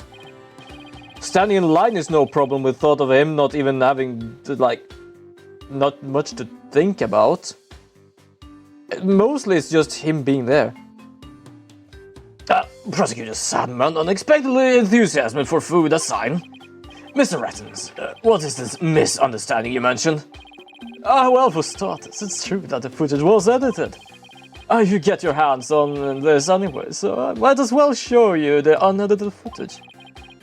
What's the point of living long if you're not happy with it? Nothing to do with what short and tall people do, just straight biology. Short people generally have longer life expectancy. I did not know that. That is an interesting thing. I never knew about that. You can see the cards when Trucy spins around to keep your eyes peeled. Now you bring it in, because if we did not bring that in, and if he did not bring this in, he would basically shame his whole television thing. Wow, dude, those cards flew so fucking fast. You didn't say that it was always a good thing, so you're not wrong. Fair enough, actually. Also, sorry for the microphone thing, I'm just gonna change a little how it sits, because I feel it doesn't sit too tight right now. How do people use microphones like this? Because if I pick it too far up, it's just gonna go hang on like my neck thing. And if I put it in another way, it's just difficult putting it like that. Also, there's an ad going on, so I'm just gonna do a little chatting-a-ling, doodling. I'm gonna just do some chatting with you all. Chat about what? I have no clue. We were chatting about, like, height. Sitting in ad jail, a 3-minute ad hell. Yeah. For those who is knowing, I do have 3 minutes because dead people who joins the stream mid-stream don't get a pre-roll ad. That's tough. I just got freed. What is up with this? It's like, it says that I have, like, you people should have ads now. And apparently GAN is just done with the ads. Like, what the hell is this? I don't know what's going on with the ad time, but apparently the ad time is, like, different time, has different time zones. But yeah, I basically have 3-minute ad time because I have learned from people that you don't get pre-roll ads, which is actually a really good thing. Like, sure, it means I need to have 3-minute ads per hour. Not the most fun, even for the people that sticks around here. But it at least means that the people that joins in to the stream won't start the stream with an ad and then come to me and say like, oh, hi. Because, yeah, I don't know what's, like, gonna happen. They, like, need to have that. Like, how do you keep on living without having the motivation or the push to do things? That was a very deep thought. I would say do anything that just keeps your mind occupied on something, like playing games, talking to people, do some fun stuff. Most of the times I don't have any motivation, it's either like 1 or 2 days or something. Like 2 weeks ago when I was just pissed off about shit. Yeah, good. Sure, did I have motivation to do shit? Absolutely not. I'm not joking, I was laying in my bed just going through Twitter. I did do nothing the whole goddamn day. Sure, I did go down to meet my grandmother because my grandmother came and visited. And of course, I want to meet my grandmother. But yeah, I just sat there for a moment and my father said like, you can go up to your room because I was just sitting like, because of my mood, I felt I couldn't really speak much about things. I couldn't really do much. I was just sitting in the sofa like, so I was just like, Jesus. If those things are making you feel you're wasting your time, then it's just a perfect recipe for a fast burnout. True. Absolutely. If you just feel like it's wasting time and stuff, don't do them. It's like I just said before. It was someone, no wonder burned out right now. Fair enough. There was someone my mother met that apparently is also looking for work, and she actually got burned out by just looking for work over and over and over and over again and not doing anything. So people just told her, do something fun, like do something you want to do. So she's basically going a course of woodworking, and she is less burned out now. So when she learned that I'm looking for work, she got really like panicked. Like, please don't let him just do this and just get burned out because it's a living hell. And I don't, because I do this. I interact with you all, I play games with people, I do shit. And I don't feel like I'm wasting time. The only time I feel I waste time is if it's a really, really bad day and I want to make things done. The problem is I can't make things done because the only thing I can do is make people... I'm waiting for answers for people. Meanwhile, me kinda hit the wall. Yes. The only thing I can say is like the same thing she gave tips of. Finding something to do. Take a course, do some stuff, like do something you want. Find something you want to do. Because that's basically what I'm doing here with streaming and playing games with people. But yeah, I can understand what the whole thing about just... if I feel like wasting time, because it does feel like that sometimes, really bad days, and those bad days, I just feel like I need to get work, I need to do something, but I can't, and I just feel like I'm wasting time, and technically I'm not, it's just I can't really do anything. But yeah, I definitely understand all of those feelings. Did you see the part that was cut there, where Trucy switched the swords? She spins around and the playing cards go flying. Everything's like it's supposed to be. Then it seems the fellow really did swap the swords during the trick. Which means the sword Mrs. Wright thrust into the coffin was the rubber one. In other words, Miss Wright couldn't have killed Mr. Reyes. Shut up. Yeah, see, that's the first misunderstanding right there. What do you mean? Well, Trucy definitely did swap the swords as you saw. So yeah, she didn't kill Mr. Reyes when she stabbed the coffin. This just means he was killed after the show. After he showed up pretending to be a corpse. So you're saying that up until that point everything was going according to the script. If that's true, then when and how exactly do you think he was killed? It was after the dragon set piece came crashing down. Yeah, it blocked everything. But like, do you guys just ever feel you want to do things, but you feel like you can't do it, and then you suddenly just feel like you can't do anything? Yes. There are sometimes I feel like, oh, if I had the money, I would basically do these VTuber dice sets, which I can't really do. There are sometimes I feel like I want to draw something, and it's like, nah, it just feels like I'm gonna have to do this. So, yes, I do have those moments. As I said, it's mostly those days when I really feel bad. Yeah, I absolutely understand. It is really tiring. I can absolutely understand that. Luckily, it can be at least mostly one day for me. All the damn time. Fair enough. I can't say anything for anyone else. For me, it can be one day, and it can be so bad that basically I feel like just tired for 3 days straight. But most of the times it's just temporarily for me, because I do a lot of other things to preoccupy myself that doesn't feel like wasting time. Plus, I talk to a lot of people about it, so I'm also getting it out of my system. She could have easily done it. She could have easily done it behind that huge dragon, and nobody be the wiser.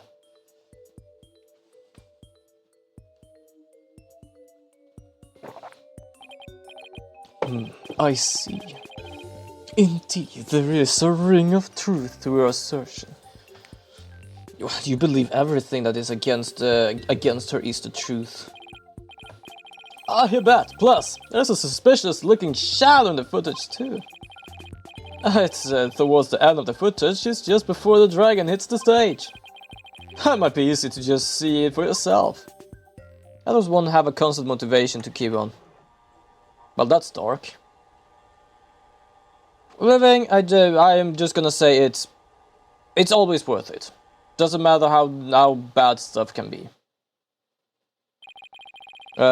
Doing things in a certain days, that's another question. It's only for a split second, so it's hard to catch, but look here. I don't know why, but me saying one like that remind me of that one those not simply meme. Don't believe I know about that one. The suspicious shadow must be Trucy. She's using the steel sword she hid behind the curtain during the trick to kill the victim. Now that you mention it.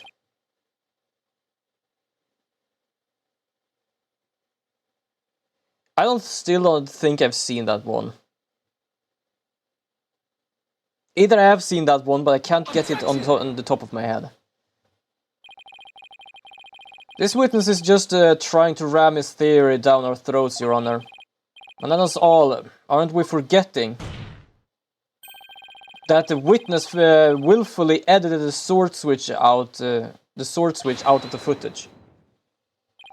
It became a meme template. One does not simply X. Fair enough.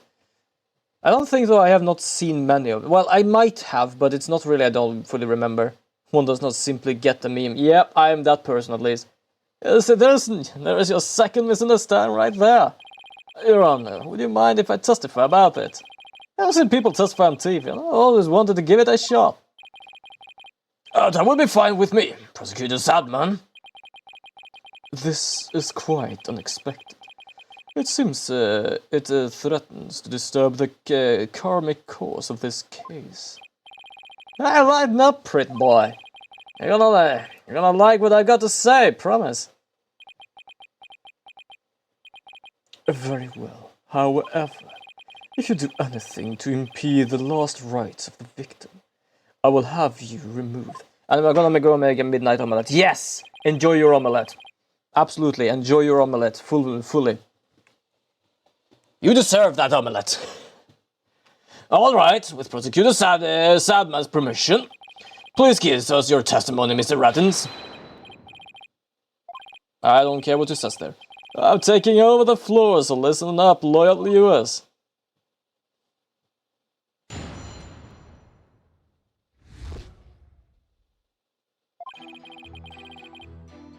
Footage is meant to be edited, I tell you.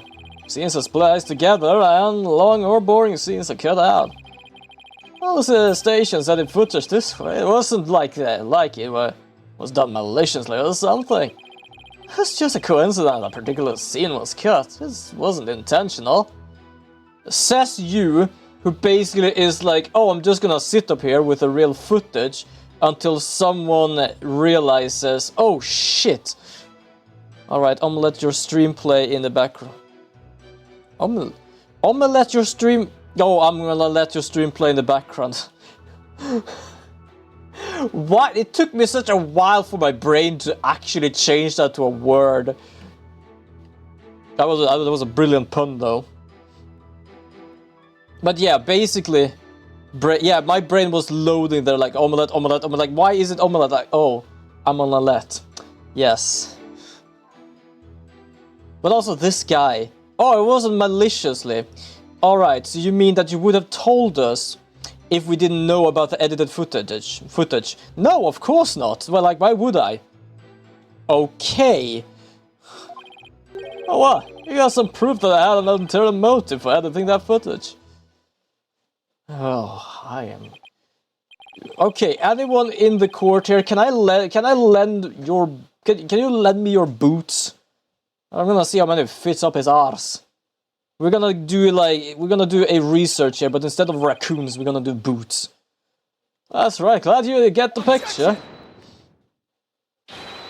Coincidence. That's just a little too convenient if you ask me. Ah, an objection, how cool. It sure packs a lot more punch when you hear it live. Oh, do it again, I want to get another shot from a different angle. Why did you do it then? Mr. Rattens, filming is prohibited inside the courthouse. Oh, whoops, my bad, Judge. And if the defense has an issue, it can point it out during the cross-examination. Fair enough. We're gonna gangster until he says more. I'm not sure my boot is far up his arse that he'll taste the leather. Why do I sometimes get Irish when I do things like this? I wanna shove up my boot as far up his arse that it'll taste the leather. I don't know why, it's just really funny making those voices. It's kind of funny just making, like, rolling the R's. Ah, the footage is meant to be edited, I tell you. Scenes are spliced together and long, boring scenes are cut. All the stations edit footage this way. It wasn't like that was done maliciously or something. It's just a coincidence that a particular scene was cut. It wasn't intentional. Hold it. I'm gonna press, because I don't think I have anything yet. Of all the scenes you could have cut, why the sword stitching skill? That seems a little too much of a coincidence to me. Ah, so you're gonna tell me how I'm supposed to edit my programs, Big Shot? Well, first of all, you're doing a magic show. Yes, of course, we're gonna cut out the magic part. Are you dumb or something? It's hard being a boss, kid. You're gonna make the tough choices, like which content to cut. Let me ask you this, why exactly did you make such a tough choice in this case? I wouldn't understand, chap. It's all about artistic vision. Artistic vision, my arse. All this talk about editing made me remember all of your streams that I just neglected on editing law. I personally, I would say, don't worry too much about stuff like that. Like, I personally don't edit my videos too much. So that's why I'm calling them VODs. I tell ya, people, tell you how to do your job when they're not don't know the first thing about it. You just tell me about it. I have talked about people that I work with how things work where I am. They don't fucking listen. And they just goes, I'm the boss, I know exactly what I'm doing. It just reminded me of those people. I may not know TV, but I know evidence law, and boy do I have some for you, champ. Yeah, I know. But it's also just I want to edit, but I haven't even touched them in over 2-3 months. Fair enough. I'm pretty certain there's some stuff as well I haven't like touched in a few months. Like, I do have a file I'm gonna want to learn how to play, but I've not done it in a while. I might not be able to show that your selective editing was intentional. However, I know you bear a defendant ill will, and this is the evidence that proves it. Why did you give me this now? Hold on, I'm gonna save just in case, because I only have 2 of these left. Should I do the contract because of how fucking expensive it is? Make 2 shitty edited videos and disappear for 5 months. That's the Lord clip, I know. Oh, good lord.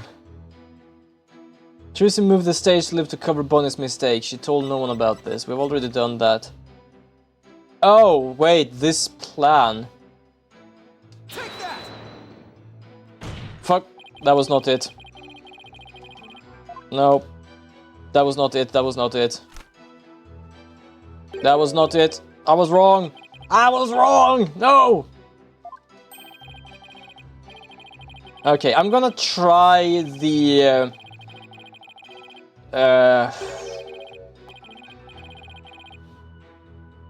don't call yourself bad boy. I am glad I do not read these failings sometimes.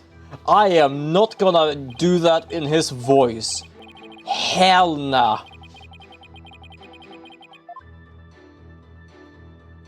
Oh dear lord, I am just gonna smack you silly. Hold it! Wait, do we actually have the evidence? No, wait, we actually must have the evidence because we can provide something here. Because it's not like I cannot do that. Okay, ill intent. A clipboard used by Truce to sign a contract was also instrumental in the rating Raja's dishonest dealings. Should I do this? Because this technically is just a contract. Take that! Yeah. Oh, what's that you got there? This is the contract you and Miss Wright signed just before the magic show. This contract between the first party, Take Two TV, and the second party, Miss Wright, reads: if throughout the fault of the second party the show must be cancelled in part or in full, the second party will pay $3 million as a compensation to the first party. $3 million? That's a completely unreasonable sum. I couldn't agree more, and of course Miss Wright doesn't have that kind of money. Nevertheless, Roger Reddens had her sign this unreasonable contract anyway. Or more accurately, he conned her into signing it. Conned her? How did he do that? There's a trick to the clipboard that was used by Miss Wright. Miss Wright to sign her contract. It houses carbon paper that can secretly copy her signature onto other documents. Oh, come on now, that's quite a nasty accusation you're slinging my way. Stasis, you don't even have any proof I had anything to do with that carbon paper stuff. It depends on. If it's the same as the other note, then yes, it is, because it is your contract. It's because Trucy and her agency can't pay up. Doesn't mean I con her. But $3 million? That's totally out of reach for the average person. In any case, this is important new information. Please add it to your testimony, Mr. Reddens. Where's your proof into linking me to that tricked out clipboard? This clipboard is yours though, isn't it, Mr. Reddens? Oh, it belongs to the TV station anyway. That much I know. It was an old prop for one of our TV shows that got used by mistake. Maybe you used it on purpose to con Miss Wright.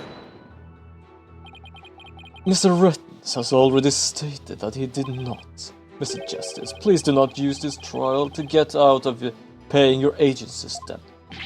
Oh, trust me, you have so much to actually pay about and pay.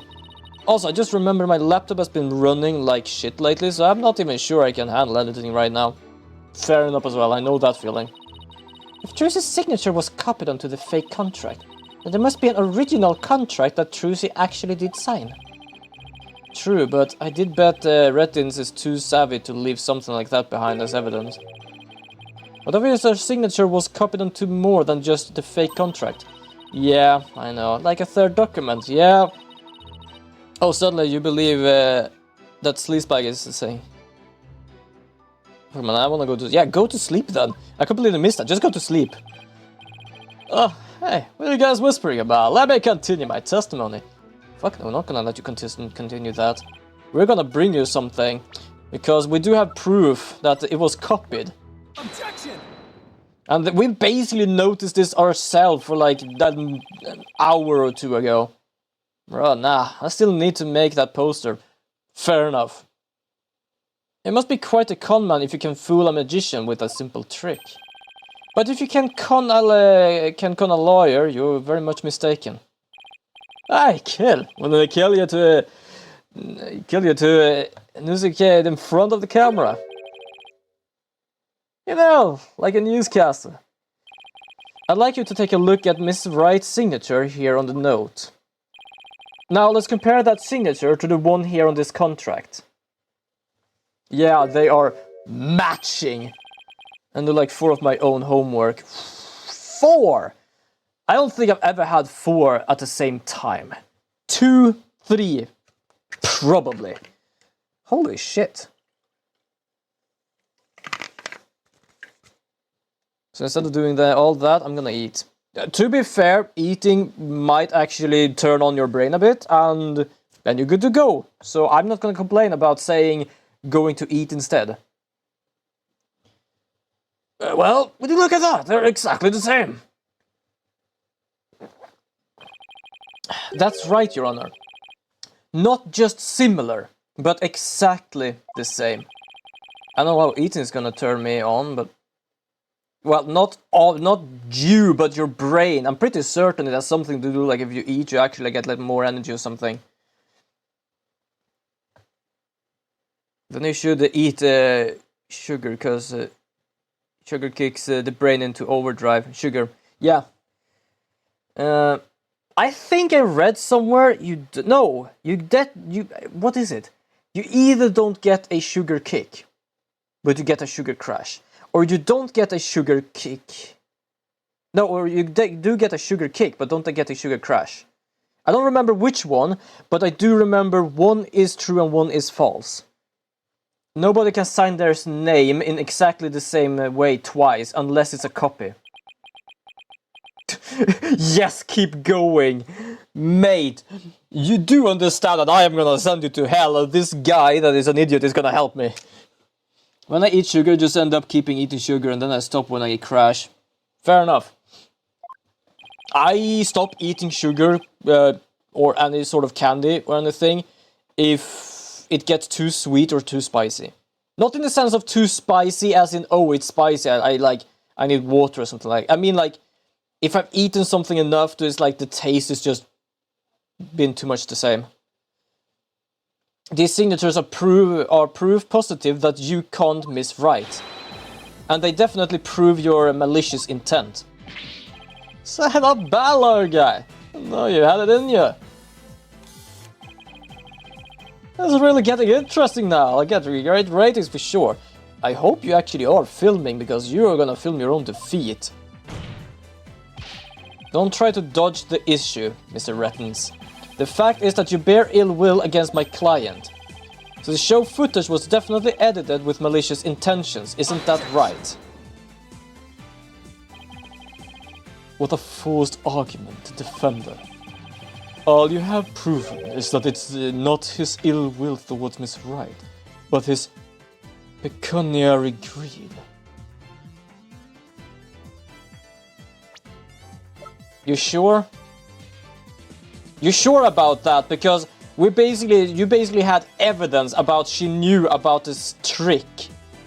And that's why she was capable of murdering him, because of what she knew. This means this is also false. That means it's not just greed. Good lord. Could you at least open both your eyes, not just one? I was right, just wanted money, baby. Fat stacks of cheddar, that's all. Cheddar.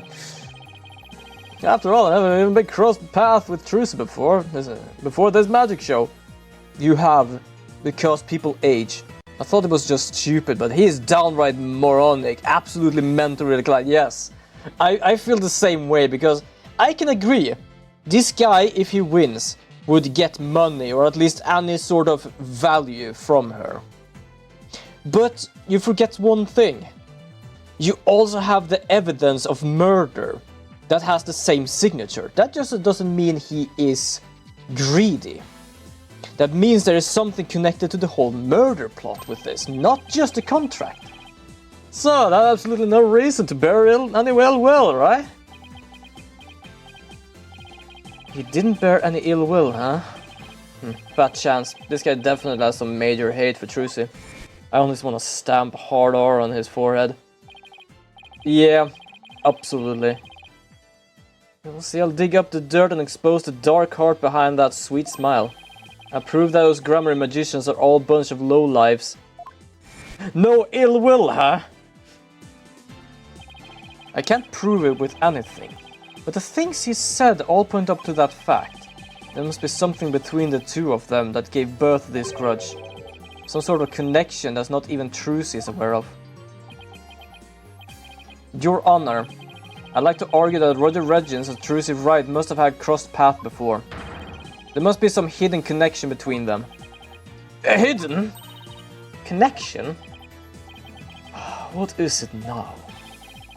Yes, what are you getting at, Mr. Justice? It is futile to even ask, Your Honor. Surely it is just another one of the defense's feckless claims. Objection! I can absolutely understand that. Like, I'm gonna say this. I'm not defending this guy. He's a real up idiot.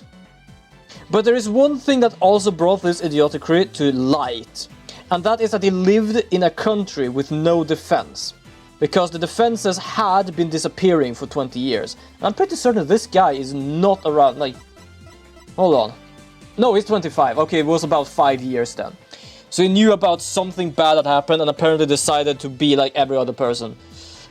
It's not a defense thing, it is just I know where it awoke from him. You don't seem to have a very high opinion of me, but once you hear my argument, I wish I've taken me a whole lot more seriously. Well, I really? Very well then, do proceed. Did you figure something out, Apollo? Nope, not a thing. What? Oh, that was just some good old-fashioned bluffing, according to Mr. Wright's fine training. But you said he's been traveling the world, and he's still this dumb, so he's the same moron in his home country. Yeah, exactly. That's why I say I don't defend him. I say where it was brought up to light that this whole ignorance came to mind.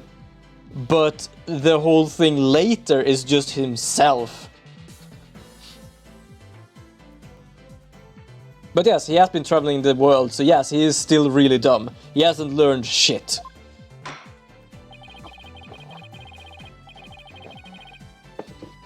Because I don't think I've been traveling the world for 20 years. If you go to make such a bold claim, Mr. Justice, I hope you're ready to elaborate.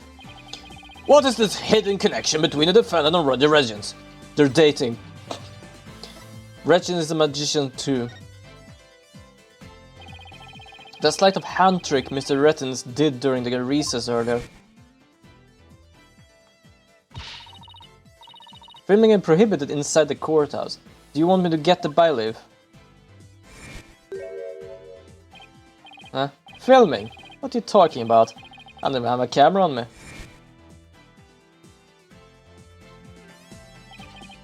What if Mr. Regins is a magician too?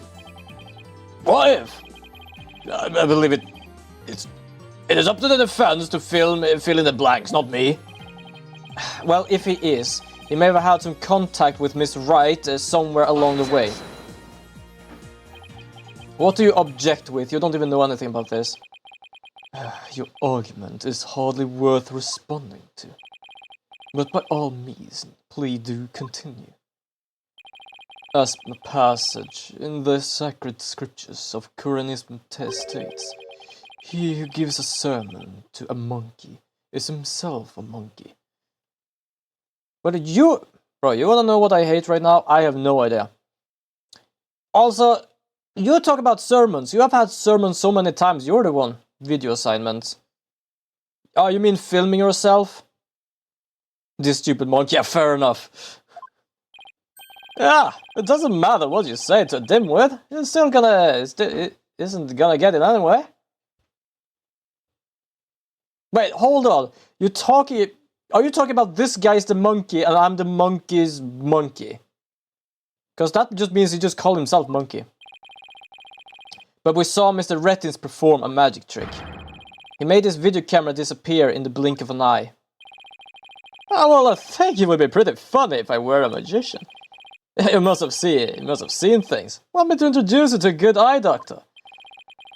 Cause you gotta film it, edit it, and usually record your voice, which is just sounds like pain. I kinda do the same. There's sometimes when I look for work, I basically have to film myself, and because my computer doesn't have a good setting for it, I have to basically do the settings I do for streaming, and then I have to use OBS because it basically gets my other things instead of that. Like I can't get it to work, so I have to like film myself. Then sometimes I have to do it to an MP4, and then I just have to send it up, and like, good lord. I can understand 1 or 2 or something, but there's sometimes there's like, they have 5 different questions for like a 30-second answer, and it's like, you want me to film myself 5 times? Like, you're nuts. Instead, just get my resume and I can get to you and you can see me in person rather than just me looking through a goddamn camera. Man, all this talk about monkeys and Monkey's uncle got me thinking of a certain JJK character.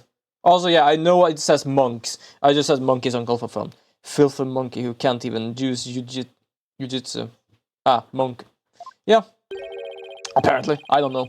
I haven't watched that series.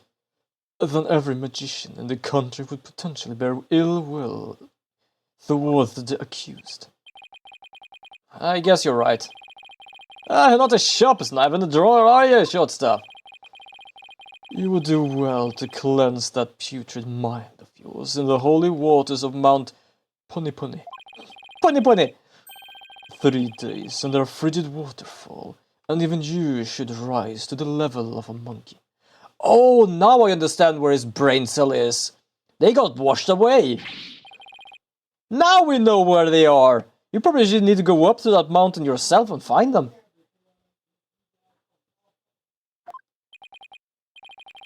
Well, this numbskull has a thick skin, so here. So there.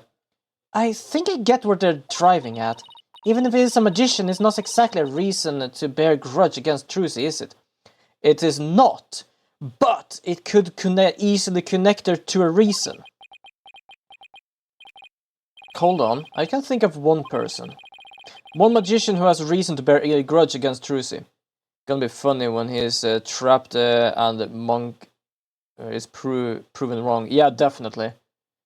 Because it's as they said, it's like you cannot just call him magician and basically say that that's the reason he want her as a murderer.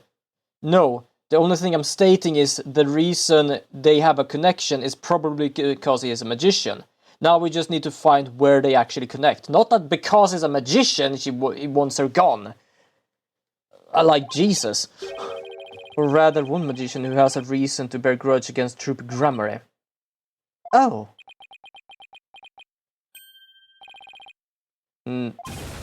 No way. Yeah, I think I've said that before. This guy is actually the real Reus, whatever his name was. Your Honor, the defense wished to submit evidence at this time. Oh, I see. What sort of evidence do you have for us? Evidence that points to the real killer. The one who had motive to commit this crime. What? Stop sighing like that. You don't even understand what's going on. You... Riz? I'm pretty sure that no one has Riz in here. Perhaps the defense side, but not at least these people. What have you come up with this time, defense? Teresa Wright is the sole heir to Troop Grammary and its name. This puts her on square in the crosshair of one particular magician. And this piece of evidence points to that one person with a grudge against Miss Wright. 13-year-old poster. Who exactly are you naming, Mr. Justice? 13 years ago, the great Mr. Rios belonged to Troop Grammary. But then the troop ousted him, and Mr. Rios vowed to get revenge on them someday. And what better way to accomplish that than throughout the ruination of their sole heir? But Mr. Rios is the victim, Mr. Justice. You named a dead man as your suspect. But is he really dead? What do you mean, is he really dead? If the fact that Mr. Rios is the victim is what's throwing you off, then how about we consider this possibility? Forgot about the scar on the arm. Yeah, exactly. What if they didn't really check that? And I think these people didn't really think of it. For them it's like, what is the reason he died? They don't need to really check if the scar basically makes him. Sure, we can use it as evidence to make this guy be pointed at Mr. Rios. But yeah, I don't think anyone really thinks of the scar just because this guy is already dead. He was Mr. Rios, he was shown as Mr. Rios, it must be Mr. Rios. And there was no reason to basically think he's someone else. Now, on the other hand, or the other arm, we are gonna more or less check for the goddamn thing. And don't sigh for me, you goddamn monkey guy, because if you didn't know about the whole goddamn thing about his arm, well, you haven't done your research.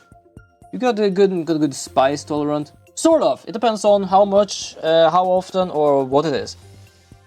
Well, you mean the victim was an imposter? Not Mr. Rios. What about the real Mr. Rios? It would mean the real Mr. Rios is still alive. That's absurd. Really? Go! Routes guy, things guy, whatever your name is, show me your arm.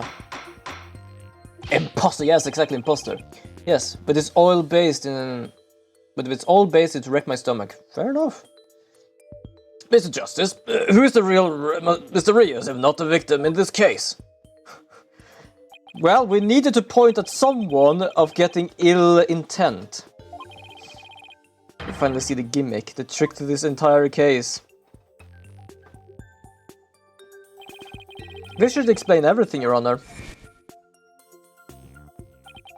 The real killer, the one who have hated Troop Grammary and wanted to sully its name. The magician lurking in the shadows who set up a fake Mr. Rios in his stead.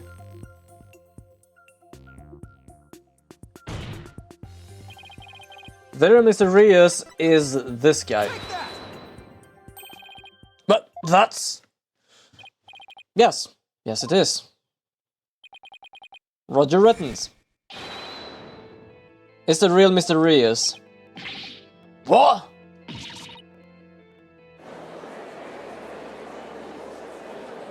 Objection.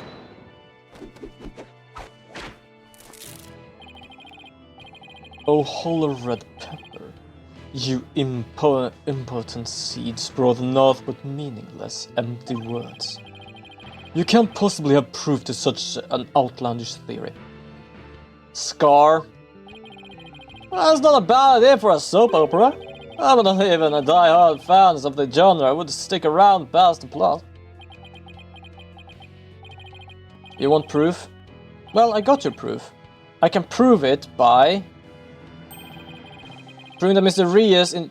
Oh shit! I didn't even realize. So if we look at this, he has a scar here. But do you guys usually actively go for spicy food when making or ordering food?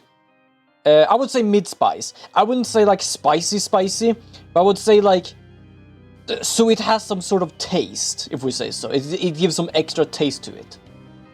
But yeah, I didn't realize, because we only had this for a moment, but it doesn't have a scar. And to do that, I just need you to look at this spot on this poster.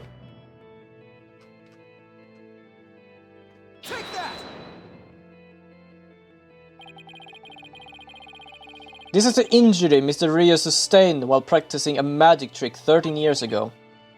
Man, it looked like a mix of the Joker and the Rizzler. This guy... Oh, I think you already made that joke once. No, it was your auto thing that did it for some reason. This guy is basically a mix between Joker and Riddler. The other guy is apparently the child of... I'm so bad with the actors' names.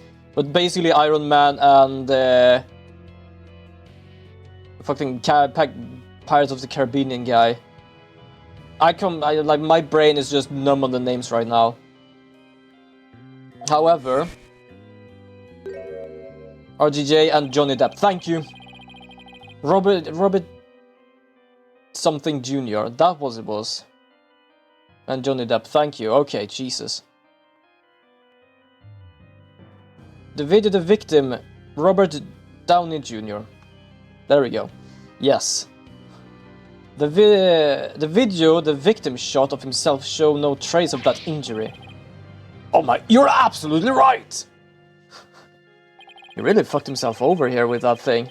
Now, Mr. Rettins, what do you suppose we find if we take a look at your right forearm? Robert Upper Jr. I have no idea. Is there by chance a nasty 13-year-old scar under that sleeve of yours?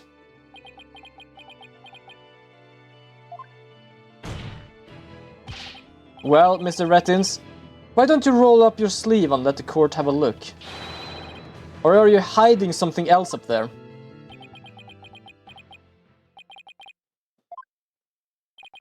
Ah, come on now, I have nothing up my sleeve. You got held up righty and lefty junior. Held up by righty and lefty. Up, down, left and right. I don't need to hide anything up there, because I require no tricks or gimmicks. You see, my magic is the real deal. Oh, for crying out loud. Yeah, he has that. This is what you were hoping to see. Yep. Also, it's very... have no problem showing us this thing. But technically, this means we actually can connect him to hating the people. That's right. The forgotten magician abandoned to the dark understage of history. The great Mr. Reyes. I thought the other one was fake just because he hadn't aged a day. This is... it's totally... absurd. Yeah, you of course would think it's absurd because you didn't even realize shit until you actually open your eyes. Oh, how ironic, wouldn't you say? Well, this odious mark carved into me by the group trilogy.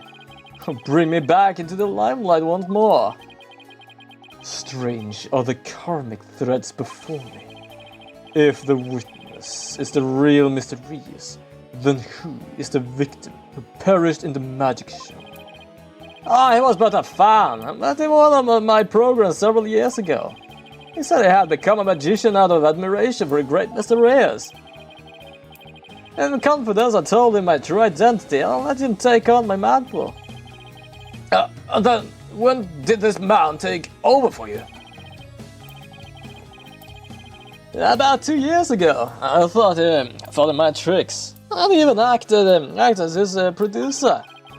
And so Mayor Amateur became a popular magician overnight. Courtesy of my magic on the stage we call television. Hope you enjoyed the show. You really had us fooled. Mr. Rettins, or should I say Mr. Reyes. In your hatred for trilogy, you killed the victim, Mr. Mystery. And then said, wait, hold on, his name is actually Mr. Mystery. And then set up Mr. Right to take the fall, didn't you? You did it all just to tarnish the Grammary name. I have no idea what you're talking about, lad. I set up the prank, that much is true, but it was simply a harmless little joke on Trucy, I assure you. Yep, she learned of the plan and Did you forget we already realized that the contract and the thing is faked? She didn't learn of the plan. And made us use of it to commit murder. That's how strongly the criminal element runs in the blood of these Grammaries. But if it was a secret prank plan that very few people knew about, couldn't you have been the one to use it for murder instead?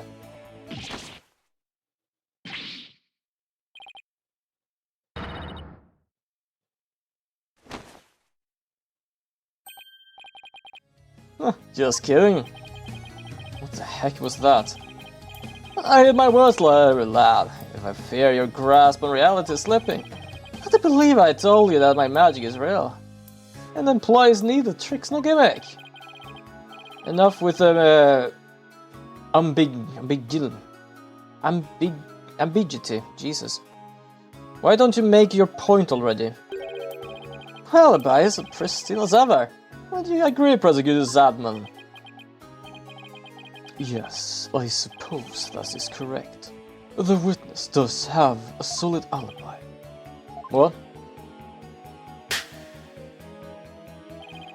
Recall, defense, that at the time of that magic show, Mr. Rettens was a Take-Two TV.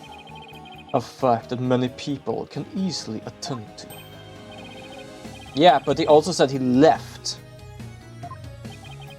Oh, so what do you think, Jonna? Would you like me to testify on the matter? Yes, I think you better. Please tell the court more about your alibi.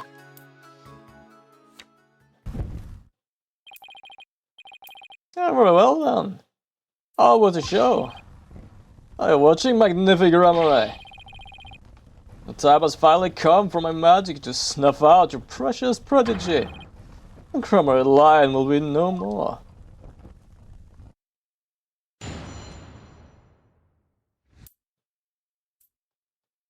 Okay, let's check his perfect alibi. I was at a TV station at the time for Penrose's performance. I was busy working on another TV program. I could spare no time for the magic show. Oh, just ask my staff if you doubt my claims. Yeah, and there it is. A simple, perfect alibi. No tricks, no gimmicks. Just the truth.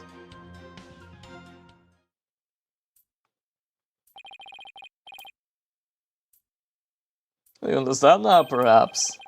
I did not grace the theater with my presence until after the incident. Hold on, let me just check some stuff here. Prank plan, autopsy, show footage, clipboard, Trucy statement, contract, show script. I don't really have much though. So could I commit the murder? His staff did say he was there at the station. So it sure does sound like a rock-solid alibi. But that can't be right. If Mr. Rettens is the killer, he had to be at the theater. There's gotta be a hole somewhere in this story. I assure you there's no holes in on Mr. Reyes' stage. No tricks, no gimmicks. True magic doesn't need trapdoors to escape through. Okay, so you went through walls or actually teleported.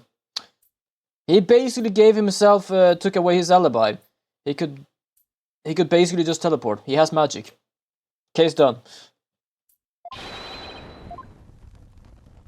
I think I'm gonna have to press a lot here because I personally don't see anything. The thing is, we did ask the people at the place that yes, he was there. Yes, he did leave afterwards, but not under. Yeah, his name was Man of Mystery. Man of Mystery. I fucking love that name, to be honest.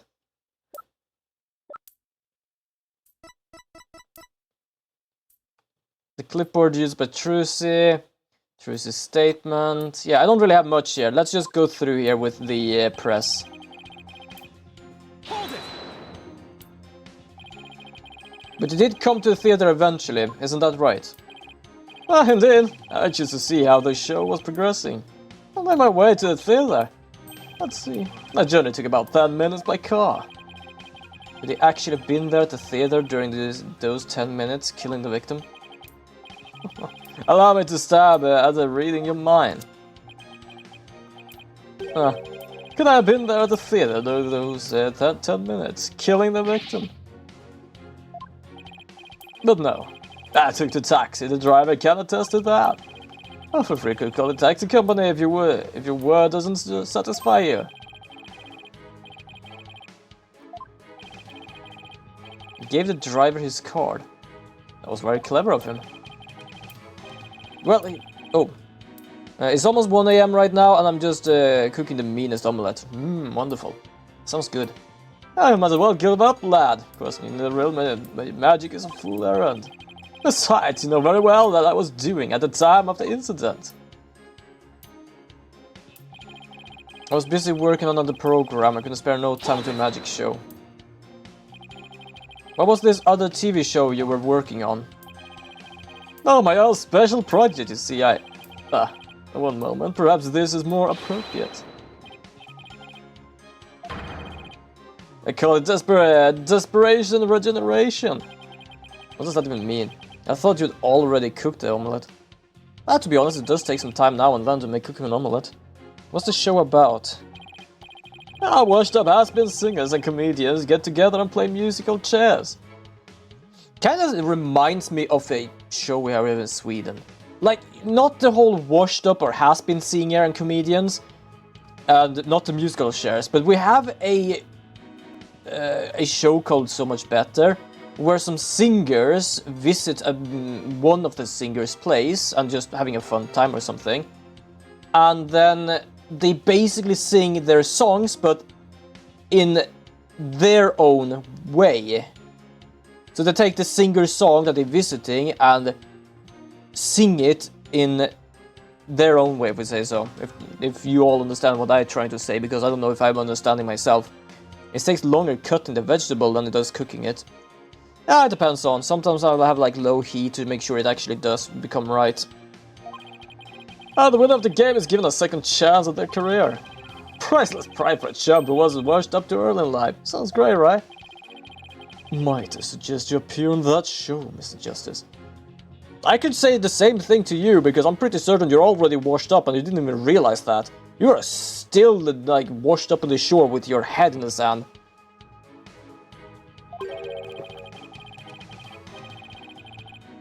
Onion and garlic. As the ex-lawyer who used to make ridiculous bluffs in court, faded sadly into obscurity. And let the ratings Raja produce my TV debut, not in his lifetime. You have great reactions. Who knows, TV might be your true calling. Hey, whose side are you on? And in the case I was overseeing production of this program during the Penrose performance. Hold it! How do we know those staff members aren't in cahoots with you? Make it my business to perform solo. My magic has neither need nor want of an assistant. After all, one of them could reveal the secret behind my magic, could they not? So he doesn't trust anybody, huh? He's the complete opposite of Trucy. There were many people there in the studio audience who saw their witness as well. Even he had been able to persuade his own staff to cover for him. He could not have convinced so many complete strangers to do the same. He really has made a rock-solid alibi for himself. Yeah, it's almost too good, you know. It's eerie how perfect it is. Has it all been revealed to you now? Yeah, something's going on here. Hold it! I've got it. Do you have a brother? A brother that looks exactly like you, maybe? Again, with the twins business. You think the audience will let you get away with using the same gimmick twice in a row? If you do not believe him, defense, why not investigate for yourself? I thought I am sure your efforts would prove to be thoroughly fruitless. Yeah, I guess the twin theory is a little far-fetched. Yeah, we have been pressing everything here. His alibi really is airtight. I believe we've heard enough. I believe the witness does indeed harbor some ill will against the defendant. There's no reason to doubt that. There was at the TV station at the time of the incident.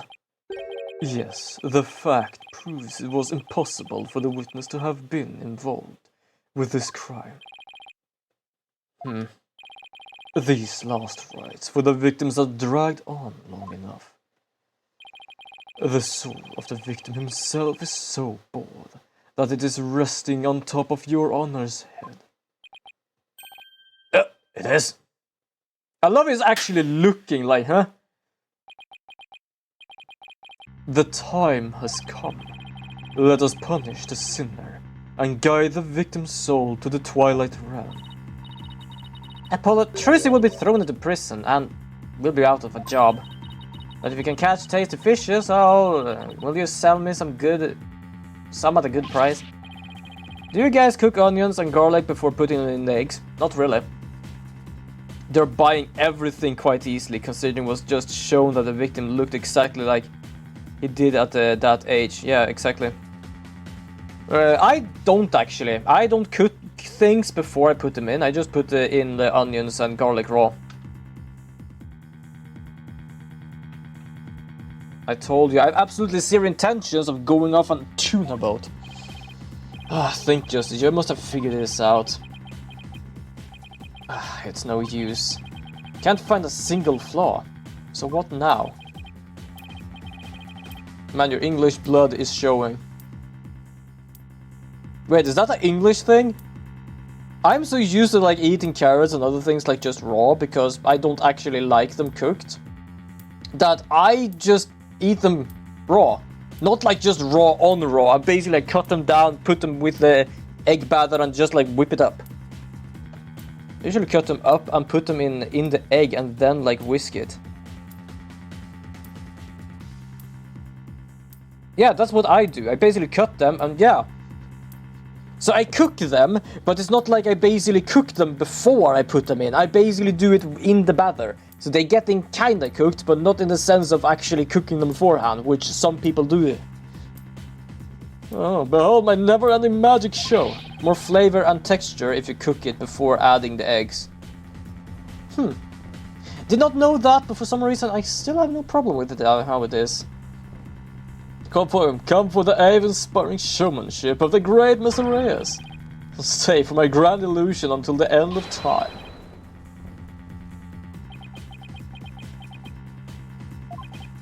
Wait, is this saying that we're still trapped inside some sort of illusion of his?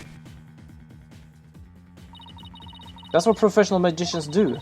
They make their audience see something that isn't really there. In other words, you make us see illusions, right? Well, we'll call them misdirections. While we keep you busy believing one thing, we're making something else happen. What we say is there really isn't, and what we say isn't there actually is. Didn't know that, but fair enough. Yeah, same. I did not fully know that, but that could be something. You know what, Mr. Reddins? I guess we have all been spectators to the elaborate illusion you've been prepared for us. An illusion that has subtly turned our attention towards something you wanted us to see. What are you going on about now, lad? Yeah, that's... Hold on, I'm gonna just sit there for my... You're from a cuisine-rich country, what the fuck? Fair enough, fair enough. It is 8 o'clock, but I kinda want to continue just a bit more because this is getting fucking juicy. But yeah, I'm gonna just wait for the ads here a bit. So we're gonna talk a bit of food here. Should I make an omelette today? I feel like making an omelette today. If I have like meatballs or something, I might actually make an omelette. But if I don't know what I should actually make. But I am gonna make something with egg because I really like egg. Bro, I can't even eat my traditional dish. Fair enough. I did actually try to make the sausage sushi. It didn't turn out right. make that omelette. Yes, if I have the meatballs and stuff. If I don't, it's just gonna be basically omelette with nothing in it other than cheese. I kind of want something in it as well, just to make it like have a bit more taste. But yeah, I actually made a sausage sushi. That's about eating and more about knowing. Fair enough. It didn't turn out really that well. I did have other ingredients and making the sushi itself went well, but my rice was too soggy, which soaked up in the seaweed paper and completely, utterly made the whole goddamn dish taste like seaweed. It was nasty as hell. Not even gonna lie. So, that's something. Yes, eat your omelette. But that was not. I'm gonna try it some other day if I learn how to bake rice better.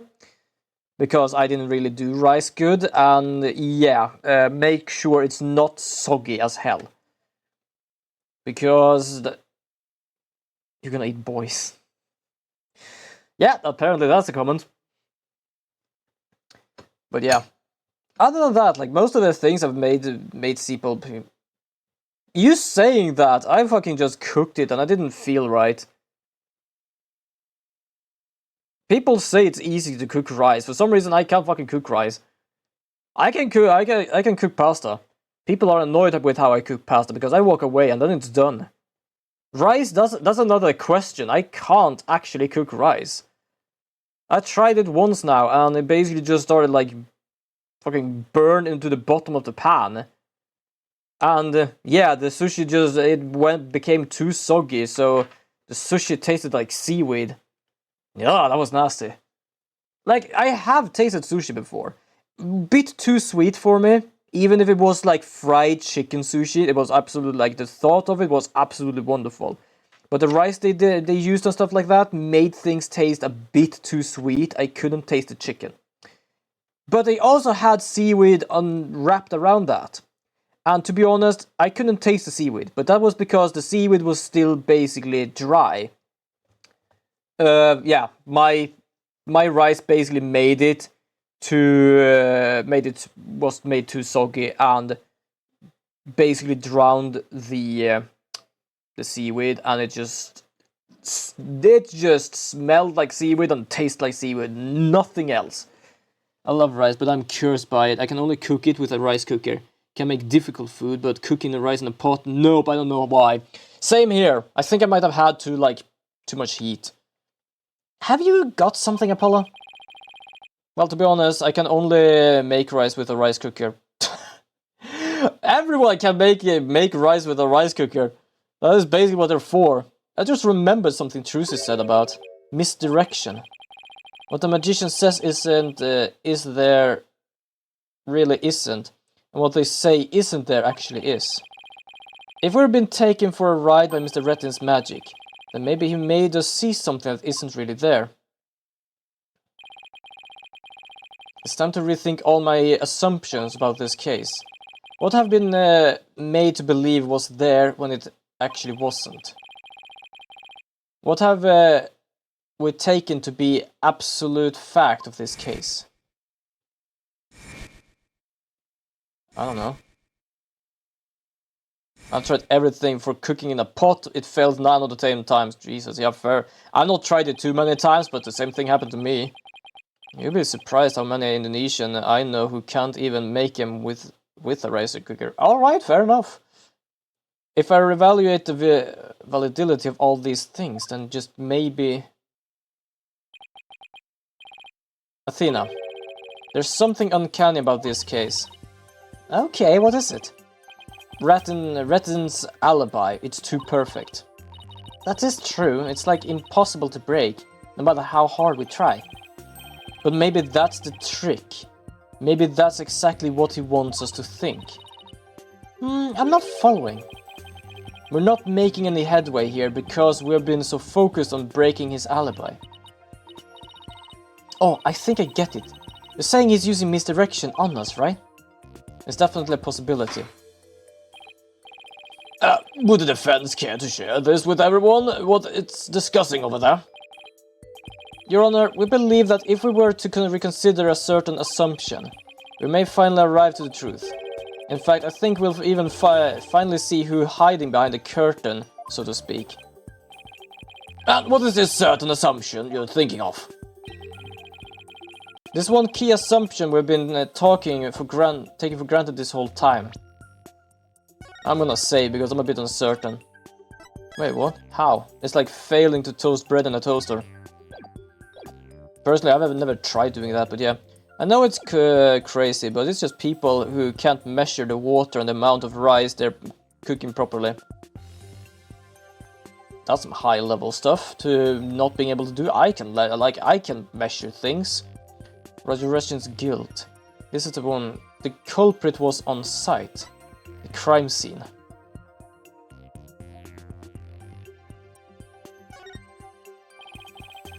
The actual scene of the crime wasn't the theater, but the TV station.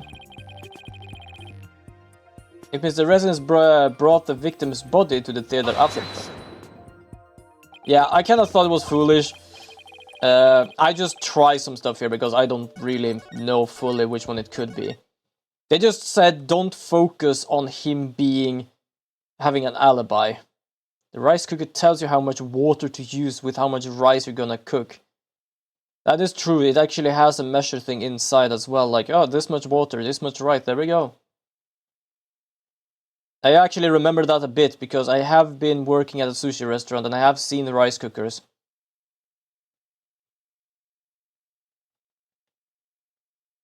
I am actually really confused how how do you measure things wrong? When I bake and things, like sure, there's sometimes I just improvise if I don't have a measurement. Other than that, was basically like, I do the measurement.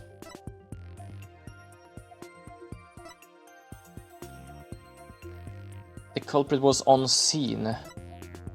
Roger Rettin's guilt.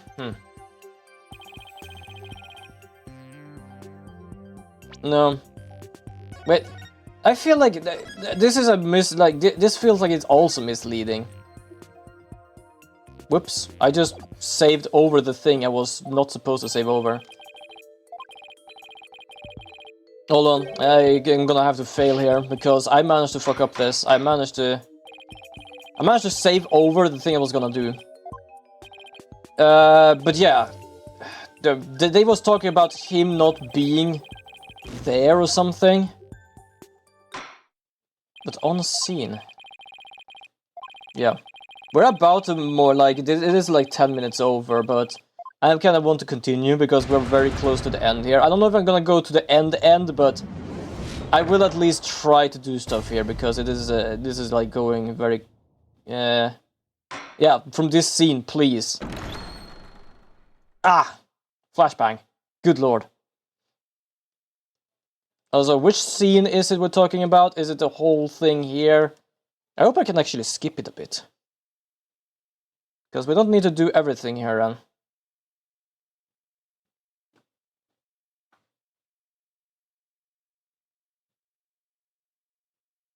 A lot of the Indonesian can't read properly, I guess. At least I think it was in, like, the last, like, census. That would probably be the only situation I can think of how they actually messed up that kind of thing. But other than that, I have no clue. There we go, okay. Actually, I am getting kinda hungry. Okay, there we go. The culprit was on scene. Is that the thing? What if the culprit was somewhere other than the theater at the time of the crime? What if there was some way to commit the murder without actually being there? If that were the case, then Mr. Retton's perfect alibi would become irrelevant. Objection. True, cause holy shit otherwise, yeah. How could one person stab another to death with a sword without a physically being there? Furthermore, we all saw what appeared to be the culprit's shadow in the footage.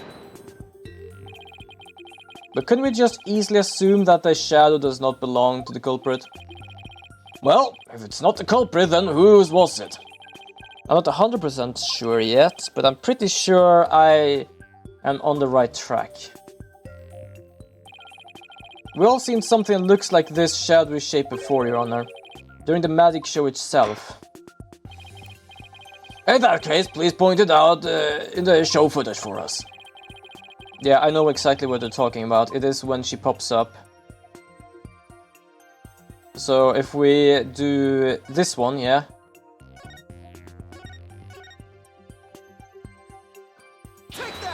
Whoops, I pressed the wrong button. I was supposed to pause. I pressed the wrong button.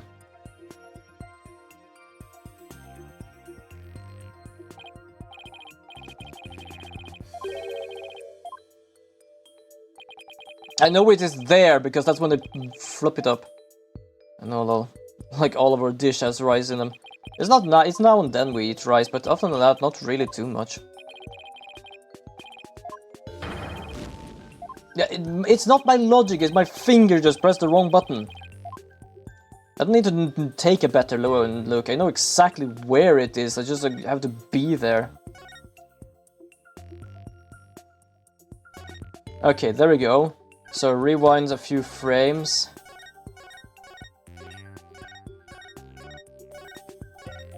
There we go. That's the thing I was looking for. Do you think Apollo shouts all the things he shouts in court when he's in bed? Probably. Oh dear lord. That would be... Oh, good lord, that would be awful.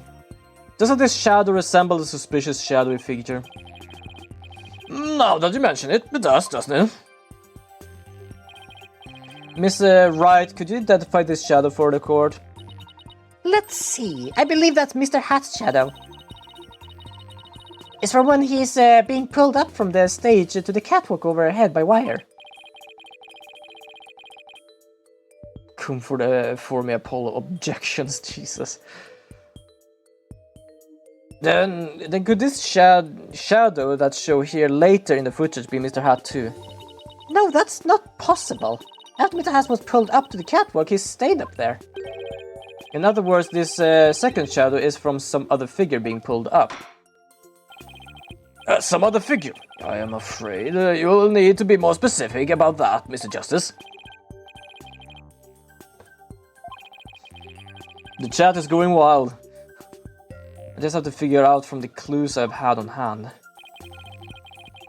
Was the second shadow shown in the show footage? I think this. If you consider what had been happening, because it basically had a hook, but it didn't need a hook. If you consider what had been happening on the stage at the time, there's only one answer. The shadow belongs to the fake Mr. Reyes. In other words, Mr. Man of Mystery. The victim! Please take a look at the prank plan script. Mr. Mystery was to pretend to be dead and then fly up into the air after that. Isn't that right, Mr. Residence? Indeed, I love it. I contend that that's exactly what happened. The victim was wearing a stunt harness around his waist. It was most likely attached to a stunt wire so that he could be pulled up into the air. So you're just suggesting that after pretending to be dead in the coffin, the victim flew up into the air just as the prank script says? Exactly. We just couldn't see him go flying up because the dragon was blocking our view. And that last trick, ladies and gentlemen, is the true piece of the resistance of the culprit's murderous magic show. Oh! I know. He was flying up, there was a dagger put in the cushion, he slammed into the dagger and then fell down. He didn't need to be there. Well, to be honest, I feel like Francisca would be the one to ironically do that. Fair enough. I guess we are on the right track here. Don't tell me you got it all figured out. Yes, I think so. If we can just look beyond Mr. Retton's last misdirections. Also, to be honest, we were talking about the screams. That is true. If we died after everything, there was no scream. And not only that, there was not too much blood to be able to die in that box. So where's the blood? We can just look beyond Mr. Retton's last bit of misdirection. We should finally be able to see the real truth. The victim must be pulled up to the catwalk just like Mr. Hat. And hit the cushioning up there with considerable force. Just to figure out what else happened up there at the time. Are you ready to elaborate, Mr. Justice? Me when the resistance is broken. Oh, fair enough. I might have just read something wrong. I don't realize I did do that even. In that case, please answer me this. Why did the culprit make the victim fly up into the air like that? To murder him. Just why did the culprit have the victim fly up after he appeared in the coffin? And how did the victim actually die? When he was only pretending to be dead in the coffin. If we can figure out these two questions, if we can figure out how these two questions relate, the answer should become clear. Could it be? Mr. Mystery must have thought he was still just part of a prank when he appeared on stage.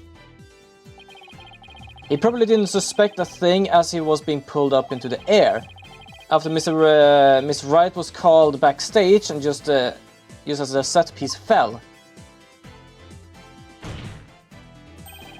But the culprit had already planned the real murder weapon in the cushion in the catwalk.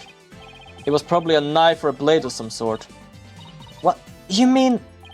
Yes, it really was a magical murder. Just as the prank script said, Mr. Mystery was whisked up into the air and straight into the blade, a blade there in the catwalk. Oh, god damn. In other words, this murder was committed remotely through the use of a magic trick. And there we have the thing with we didn't hear a scream, because everyone was already screaming in panic of the thing going down and there was a body. So basically his scream was just another scream. Using this method, it wouldn't matter where Mr. Rettins was at the time of death.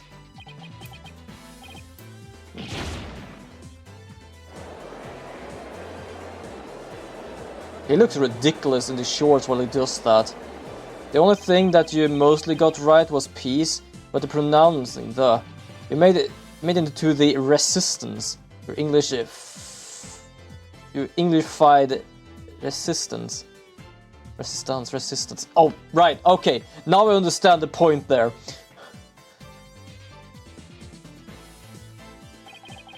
Just before the murder occurred,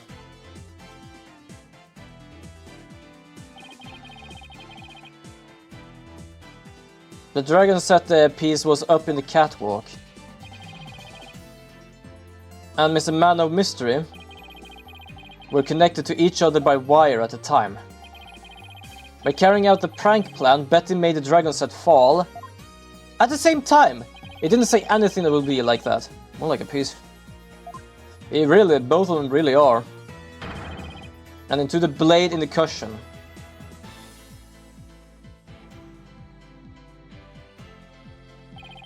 The cushion was high up enough to to be hidden from the audience view. That's why nobody saw the blade. Oh, then that big gash in Mr. Hat's cape.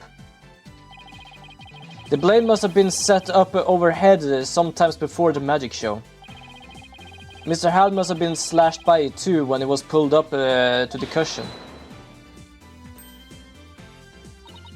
I can't believe it. I had no idea. I was told that Trucy would freak out if I made the set piece fall. That's the only reason I did it. You were used, Betty. Oh, so his flunder about Betty being very dominating is just him doing a scene. Peace the resistance. Peace the resistance. English, we don't conquer most of the world to speak their language. Ah, fair enough. I thought that he was my little puppet to boss around, but It was the other way around. After the audience occurred, Mr. Rettins arrived at the theater. He got a murder weapon and swapped the rubber sword with a bloodstained steel one. That's also when he lowered the victim's body down to the stage. But how did he have time to do all that?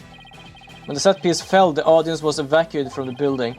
He was able to do all of those things after the fact because there was no one around to see. A horrific murder camouflaged by a spectacular magic show. That sounds like a murder only a magician could pull off. As long as the show proceeded as it was scripted, Mr. Mystery was doomed to die. That's pretty much the same they did with the... Okay, for some reason I'm trying to read it as spices. Species? My brain is shutting off right now, I can't read.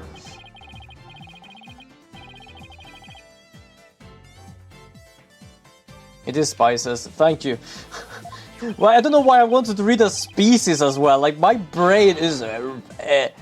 it's going numb. This prank plan, or should I say murder plan, proves your murderous intent. He isn't really freaking out as much as I want to. You can shut up, Monk. I don't need you to say anything.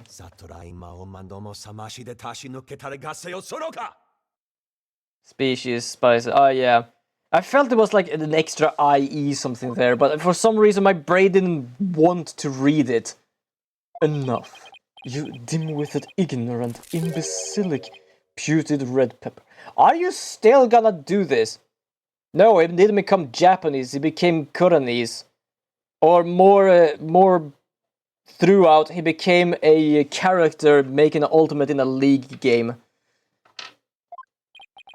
He can't possibly have a counter-argument to make. Talk about not knowing when to let it go and move on. Yeah, exactly. Follow your own goddamn words, you bastard. Do you have a rebuttal or something, Prosecutor Sadman? No blade of any kind was found in the catwalk, which means you have no evidence to support your theory. It sounds like a broken backwards Japanese coming from someone who speaks Japanese. It doesn't sound like anything, mostly because I don't speak Japanese. But I can absolutely understand how it does sound like that in the sense. Do you guys go to cafes often? Now and then. Depends on. Last time was on my sister's birthday, I think. Was it her birthday? I know I went with my sister. Other than that, I think it was like 2 years ago.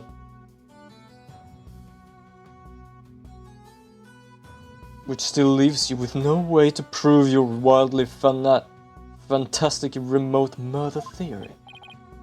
But without proof, does it not make more sense to believe that the murder weapon was committed there on the stage? Well, you and your fucking beliefs. That's where the blood-stained sword was found after all. That's a very good point. No, it's just him and his goddamn fucking beliefs. As the only person who could have committed the crime there on that stage. Trucy Wright remains the prime suspect. They did say that this guy can see how a court is supposed to end and go with that scene, so that doesn't surprise me why he doesn't stop saying this bullshit. It would appear that what you call truth is a little more than a cheap parlor trick. In the end, you have done nothing to prove the accused innocence. It is time to let it go and move on. Shut up. Yeah, this guy, for some reason, I was annoyed with this guy when I was younger, but right now, it's like, now I understand this guy, is like, oh my god. Are you seeing this, magnific grammar? My magic is exacting punishment on your grandmother. The grammar name is done for. Apollo, we need to hit them with a decisive piece of evidence here. I know, that's just what I was thinking. Mr. Justice, do you or do you have anything to prove that the witness committed this remote murder you propose? Of course I do, Your Honor. This entire incident was carried out exactly according to the script. Right, so theoretically there should be no evidence for us to find or use. Which means our best bet is to see if something unscripted happened. Yeah, this is where I did the thing popped up. Let's read the script again. Mia's wrist body will appear in the supposed empty coffin, which should cause a big ruckus. After capturing a bit of Trucy's reaction on film, Mr. Reyes will come back to life, laughing and flying up in the air, causing another round of surprise. Here is the problem. This doesn't say anything about the dragon. And once I find it, that's how I expose his murderous trick. Because the dragon was supposed to hide the murder from everybody. Because otherwise it was basically gonna be how we fooled her. In front of everyone on the scene and everyone on the television. No, because if they actually would do that, it wouldn't be a dragon in a way. There are no tricks or gimmicks here, just some good old-fashioned logic. Oh, I'm gonna do the brain fart thing. It's, in the end, it doesn't even matter. Whatever the fuck he says. Yeah, fair enough. As long as the magic show went as scripted, the murder weapon would fail. Everything in the case was carefully planned so that no evidence would be left behind. Still, one thing happened that it definitely wasn't in the plan. What part of the magic show wasn't part of the show's original script? The piece falling. Was it? No, that can't be it. I was quite shocked when that piece fell, but it was part of the prank plan. It doesn't say anything about the piece falling.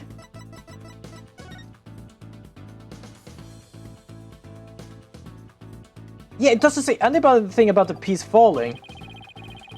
What I have to figure out isn't what a part of the culprit's master plan. What part of Magic Show wasn't part of the original script? His death. No, Justice, that's not... Oh, yes, it was part of the... I understand now. We're not talking about the prank, we're talking about the murder. Bonnie's mistake. Yeah, that was not the part of it.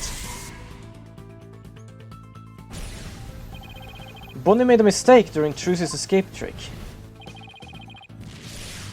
What did Bonnie mean? Hat's positioning. I see. So basically the shadow was supposed to be her murdering someone, but she was in the wrong direction. I think. I might be completely... I have no idea. Alright, I'm done eating, now to draw the poster. Good luck with that.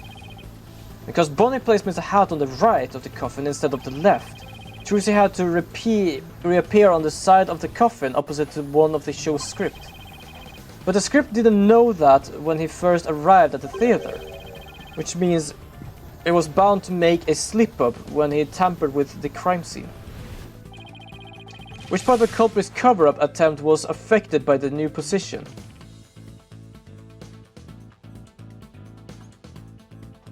The edited show footage. Oh, Jesus. Blood in the coffin? Nah. Fingerprints, edited show footage. No, apparently that was a part of it. Oh yeah, it was a part of it, because that's the sword fix, and she's still on the left side. Okay, wait, hold on. Which part then? Fingerprints on the coffin.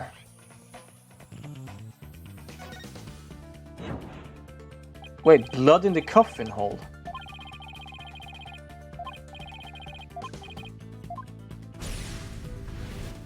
Yeah, which side actually? This was something we discussed last time. But it doesn't say which hole. Oh, I took the wrong thing again. Whoops. I stopped on that and apparently just pressed it.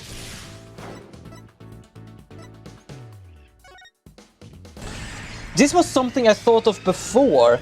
What if you actually put the wrong side? The blood was on the wrong side of the coffin.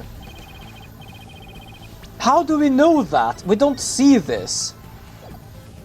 The traces of blood in the coffin, in one of the coffin's holes. It's possible the blood was placed after the fact. Thinking Trucy had appeared on the left, the culprit must have put the blood in the left hole. But the blood was eventually discovered in the right hole during the police investigation. Yeah, it doesn't say anything about that, I think. Does it say anywhere? It doesn't say anywhere, does it?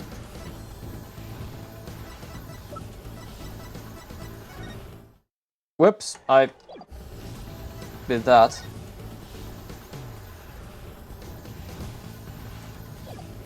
No! Which hole? Make me think about early 20s music video on YouTube. Wrong hole. I don't remember that one. What happens if you get this section wrong? Nothing really, it just allows me to continue. But the blood was eventually discovered in the right hole during the police investigation. If the killer had really put the blood on the left side, that means he must have tampered with the scene again afterwards to make it line up with the facts. To make the crime scene look consistent with the facts, the culprit must have dropped the set piece, wiped the fingerprints, swapped the coffin sides.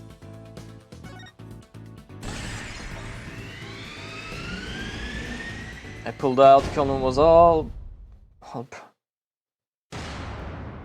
I have never heard that song ever, I think. That's right, the left side and right panels of the coffins are interchangeable. The culprit must have switched the two panels to make the bloodstain fit the facts. But the switch might have also given rise to something unnatural. I remember now. There was something unnatural about the coffin, and it's just evidence I need. The way his hands are?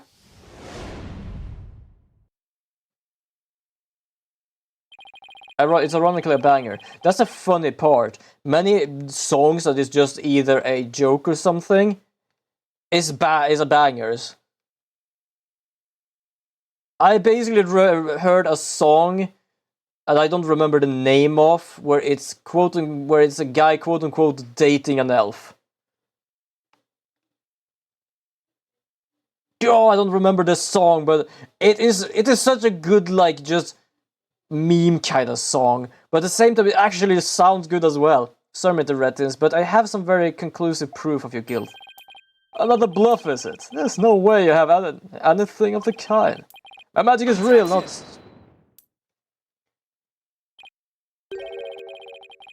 Looking it up. No, look it up. No, there are tricks and gimmicks to it, just like any other illusion. Well... Oh, nice. Apparently we have that. Thank me later. I am uncertain if I want to listen to that, but I might or might not.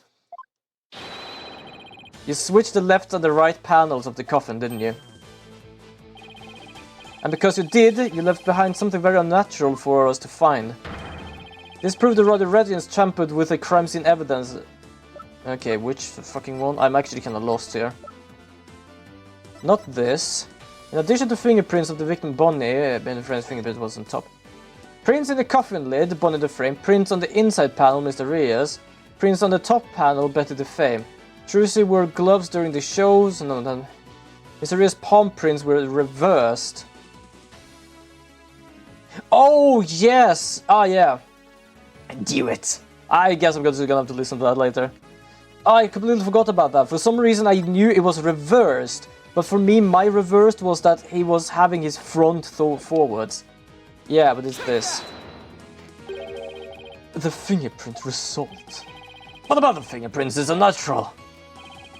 Let's take a look at the prints the victim left inside the coffin, shall we?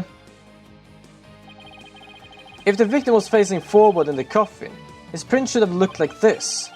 However, what we found was facing the opposite direction. It's quite unnatural for the prints to be facing this way, wouldn't you agree? Oh, you started to realize, did you? It is strange, isn't it? But how did they get this way anyway? They got this way because the culprit thought the magic show had gone according to script. The culprit thought that Mr. Had would be on the left side of the coffin, and that Mr. Right would also pop up to the left side of the coffin, as per the show script. He then assumed that he had thrust the sword into the hole on the left side of the coffin. That's why he put blood in the left hole when he was trying to cover up his crime. But sometime after leaving the bloodstain, the culprit must have realized his mistake. He found out that, due to Bunny's mistake, Mr. Hat was to the right of the coffin. And despite the script, Miss Wright had thrust the sword into the hole on the right side. In short, the hole with the blood in it was on the opposite side of that trilogy used. To make the bloody location fit the facts, he had tampered with the evidence yet again. So he tried to cover up his track by switching the coffin's left and right panels. Oh, and that's how the fingerprints in the coffin ended up backwards. Because the culprit switched the two sides panel around. The prints ended up facing the opposite direction. But instead of going to all the trouble with the panels, why didn't the culprit just wipe the blood away and redo it on the other side? I'm afraid that wouldn't have worked, Your Honor, because of a little something called luminol testing. Oh, right! Luminol. I almost forgot. Luminol can detect a trace of amount of blood, even if it has been wiped away, right? That's right. Wiping the blood away would only serve as proof of his meddling. How about it, Mr. Reddins? I did all pretty good job figuring out your trick, didn't I? Objection. I'll stop objecting already. Trucy Wright could have done the same just as easily. You have no proof that it was this witness who tampered with evidence. Why would she tamper with evidence that would go against her? Objection. Are you that stupid? Ah, but I do have proof. What? A person who was in the magic show would never have made the mistake of putting the blood on the wrong side. Least of all Miss Wright, who surely would have remembered she was on the other side. Oh my, you're absolutely right. He's just grasping for straws right now. Why, you impudent. I'm sure you realize by now, Prosecutor Shadman, that your claim that Mr. Wright is the culprit just doesn't hold up. You and the accused are most... He has been doing that since the start. Yeah, I know, but right now he's really grasping. Before it was basically, he was pulling one straw at a time, like, you see this? This is proof. Now he's trying to grasp whatever is like left of it. Really, Miss Wright and I. Because I think you're the one with the ticket there for trying to convict an innocent girl. Here we go. He starts to realize his own fate is against him.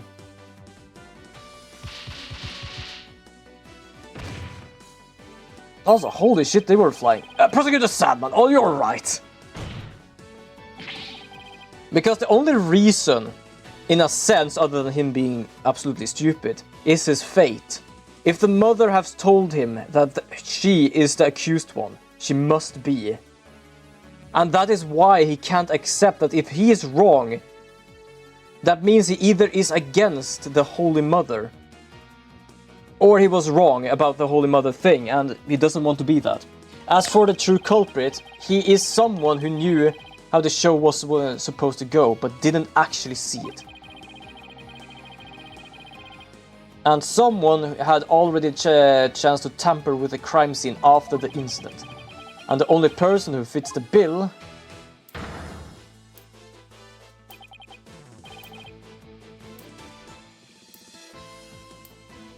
is you, Roger Reddins. For some reason I started just zoning out reading chat. It's so dumb, but it's so good. Oh, I would listen to the thing. All of the secrets to your tricks have been revealed. And with no tricks left, I'm afraid your show has been cancelled. Permanently.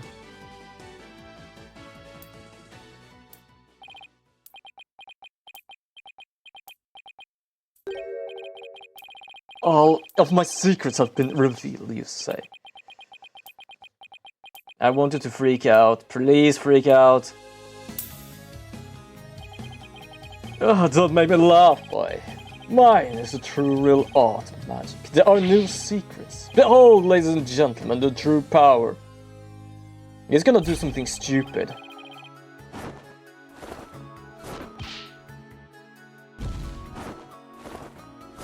This is actually fucking creepy of him to actually have these kind of things.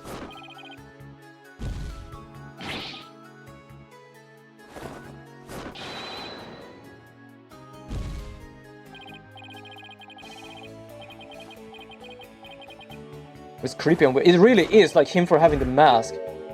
Yeah, his own mask. Oh, he is going insane. Wow, he is actually going insane here.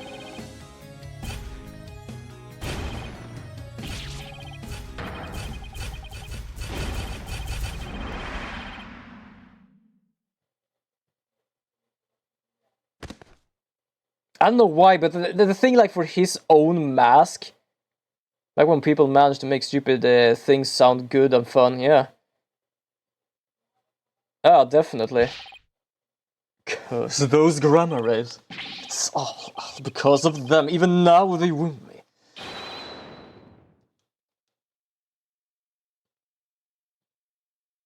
But I don't know why, but like him just making a magic trick, popping up his own mask, and then make the mask bloody.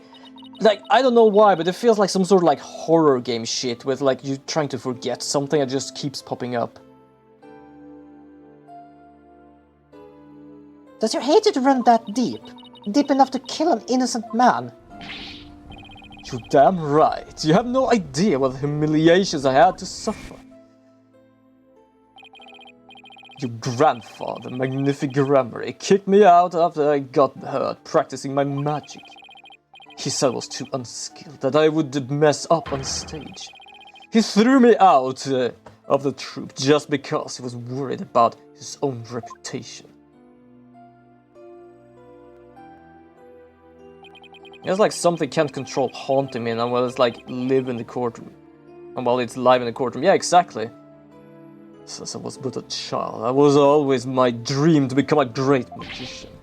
But that Magnific, he took it all away from me. But that's not an excuse. There's no reason to do something so evil. Magic's supposed to make people happy, not used as a means for murder. What's the big deal? I just used what I had available to me, that's all. I get it now. That attitude towards magic is why my grandfather kicked you out. You don't deserve to call yourself a magician. Oh, the humiliation, so I killed someone who was my fan. Good job, dude, you're the...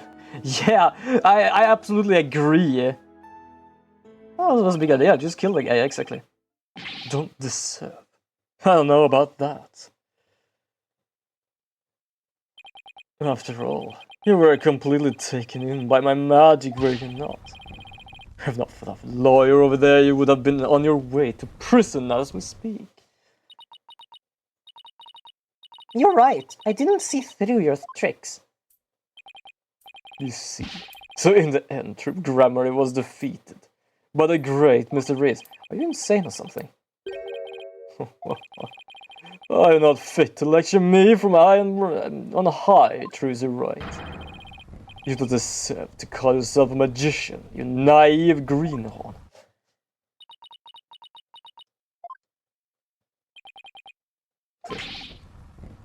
I don't know what he's trying to act so smug about. If anyone needs to learn to let it go and move on, it's this guy. Oh, definitely. This courtyard and my prison can both burn in the flames of my creation. Damn, we're really being smug when he got beef with a teenager. Yeah, it really does. Byleaf, take Mr. Rettis away! And bring a fire extinguisher just to be safe.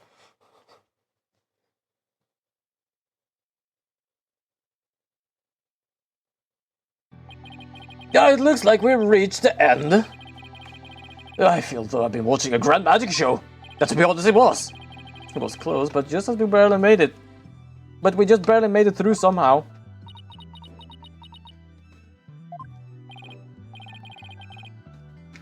Why does Trucy look so down? Miss Wright? Yes, Your Honor. I'm about to announce my verdict. Could I see that wonderful smile of yours, the smile of a true entertainer, as I do? Oh, yes, Your Honor. Now then, this court finds the defendant Trucy Wright. There we go. And yeah, the guy actually had beef with a teenager. Not fully that. A teenager that... Wait, was she born? Yeah, wait. 13 years ago. Yeah, she was born. She wasn't even a teenager at the time when he started having beef with her. Court is adjourned.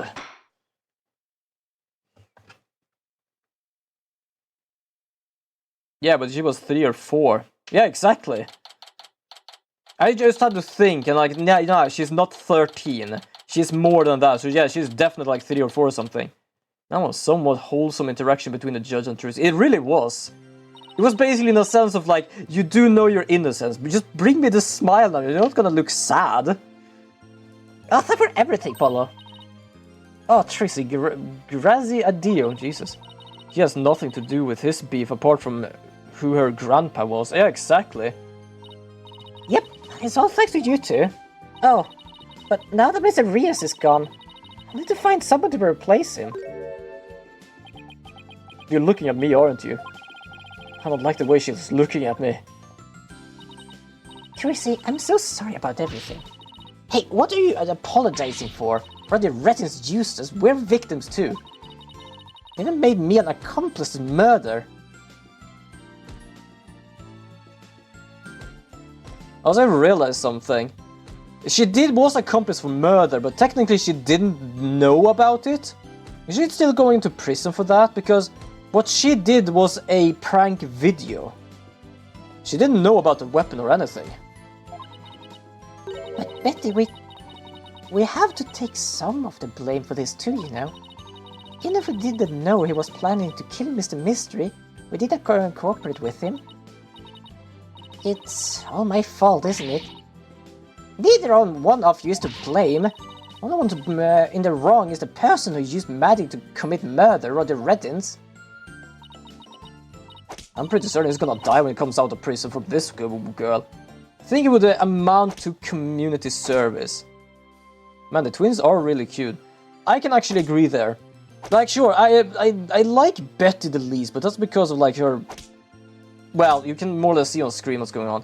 I think it would amount to community service. Wouldn't surprise me, but at the same time, she didn't know about it. I can fix her. You know what? There's only one thing I can say for that, Gani. I can't even say it like on stream. I can only do it like this. There we go. Good luck to you. Say what you want, but don't think for a second that I don't still hate you. I guess she really does hate me. Hence why only community service, because she did it without knowing. Yeah, absolutely. But Betty, why? You used to be a huge fan of Trucy's. Hey, shut up! I've always hated her. Really, but if we hadn't seen Trucy's magic show, we never would have tried to become professional magicians ourselves, right? Speak yourself. But Betty, you still... I love that she speaks up so much more, and it just goes against the sister. Was she acting that way this whole time because she secretly loves Trucy? Oh, she's a thunderer. Okay, fair enough. I have learned what that means now, in a sense. Wow, Trucy, I never knew that being the best could be so tough. Come on, Bunny, we're leaving. We have to get ready for tomorrow's show. You're really excited about performing with Trucy again, aren't you? Never mind, Trucy can fix her. Yeah, definitely. She has more chance of fixing her than you have. That's not true, so sip it, dummy.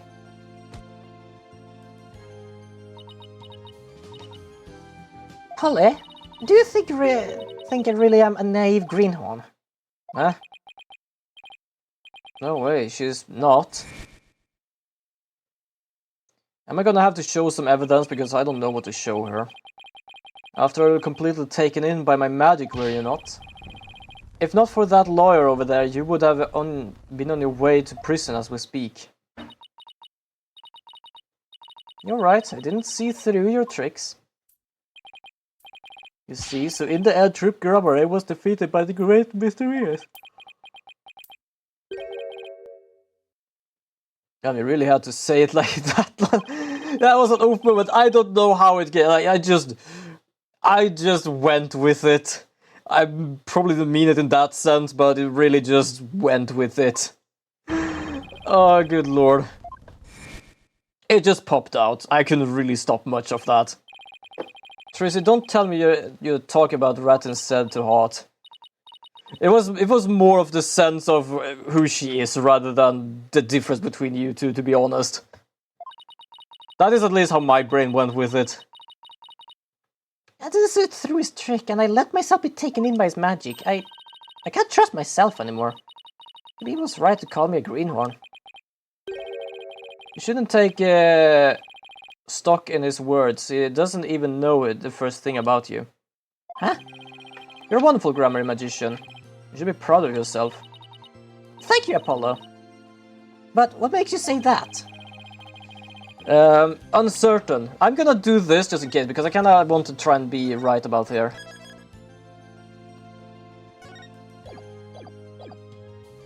I think this is the only thing we'll never use as evidence. My grandfather's notebook. The Grammar Creed. A true entertainer always keeps a smile on their face. When you performed your magic trick in court today, you showed the world your dedication to your troop's creed.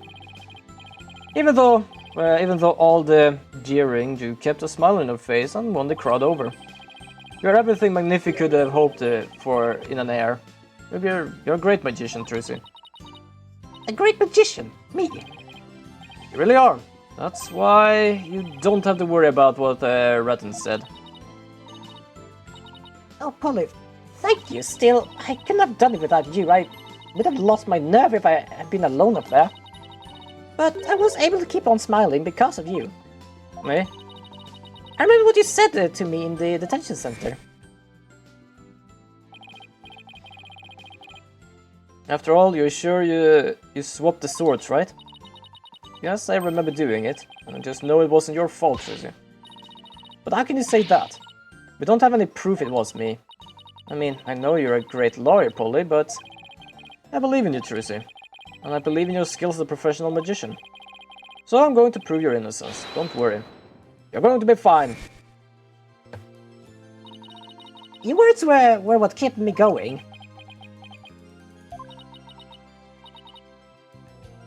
Apollo? Thank you from the bottom of my heart. That can be everything I was meant to be. I always, most of the time, used to be wrong with these.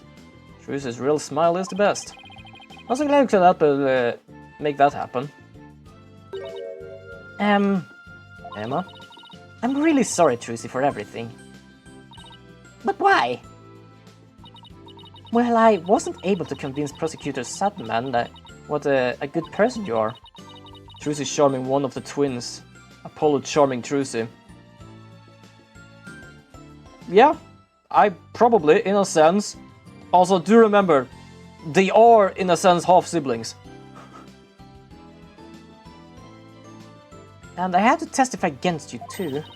You have nothing to apologize for. We're just doing your job. But you're too kind. I know, but I don't know that at the moment. Yeah, that is true. That is that is actually the truth. Oh, I don't know about that. Is something wrong, Emma? Oh. Yeah, he is wrong. Prosecutor Sadman, what are you doing here? It's Star Wars all over again. Oh, fair enough.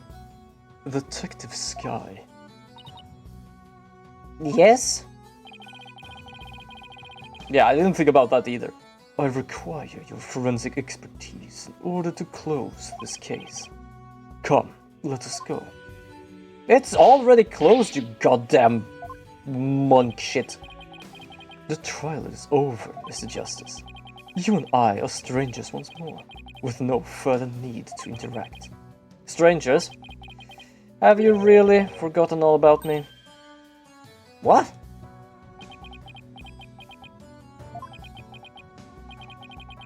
You really changed, Nyutha.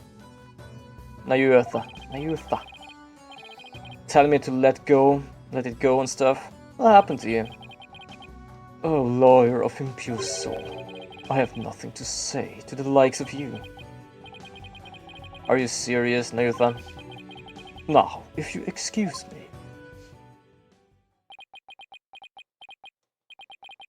There he goes.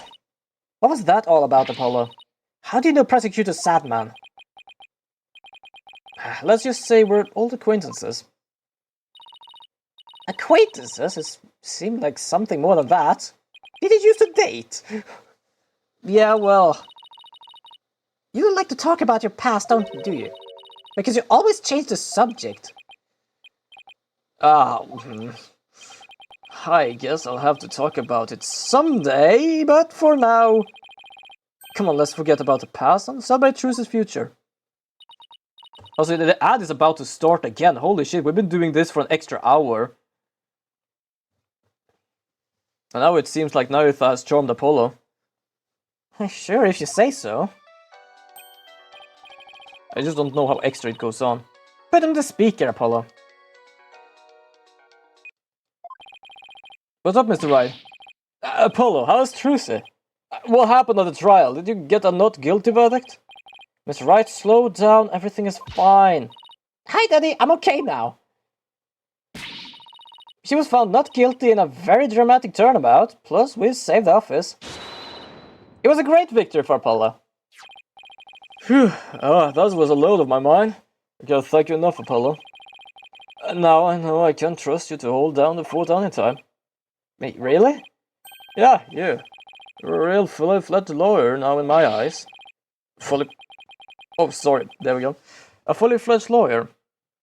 I still can't wrap my mind around it. Thank goodness you were there to take care of everything. And thank you, Apollo. No need to go that far, boss. Especially not in front of everyone. Oh, and by the way, I won't be able to make it home tomorrow as a show, so I was hoping you could go. You do that for me, do you, don't you? Of course, I wouldn't miss it for in the world. Fully fledged.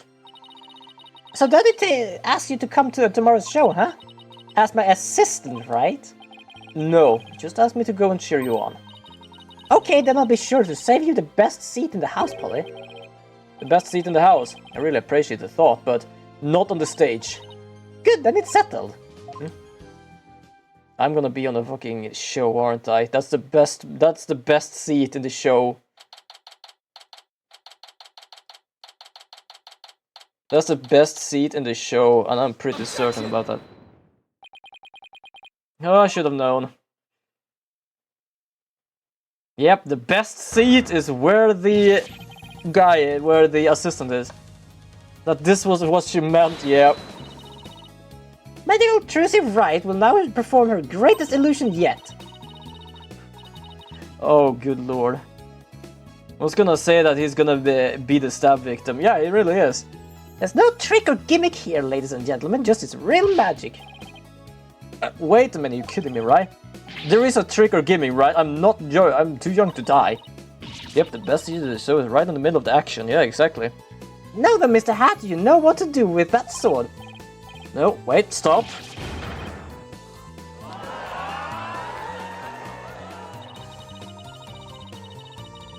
And that is how Trucy Grammarland ended on a rousing high note. With a big round of applause and Polly's ear-splitting scream. What kind of an ending is that? Ear-splitting scream, yeah, fair enough. But yeah, that was basically this. We did an extra hour just to do the finishing touch, because I really did feel like it wasn't finishing soon enough.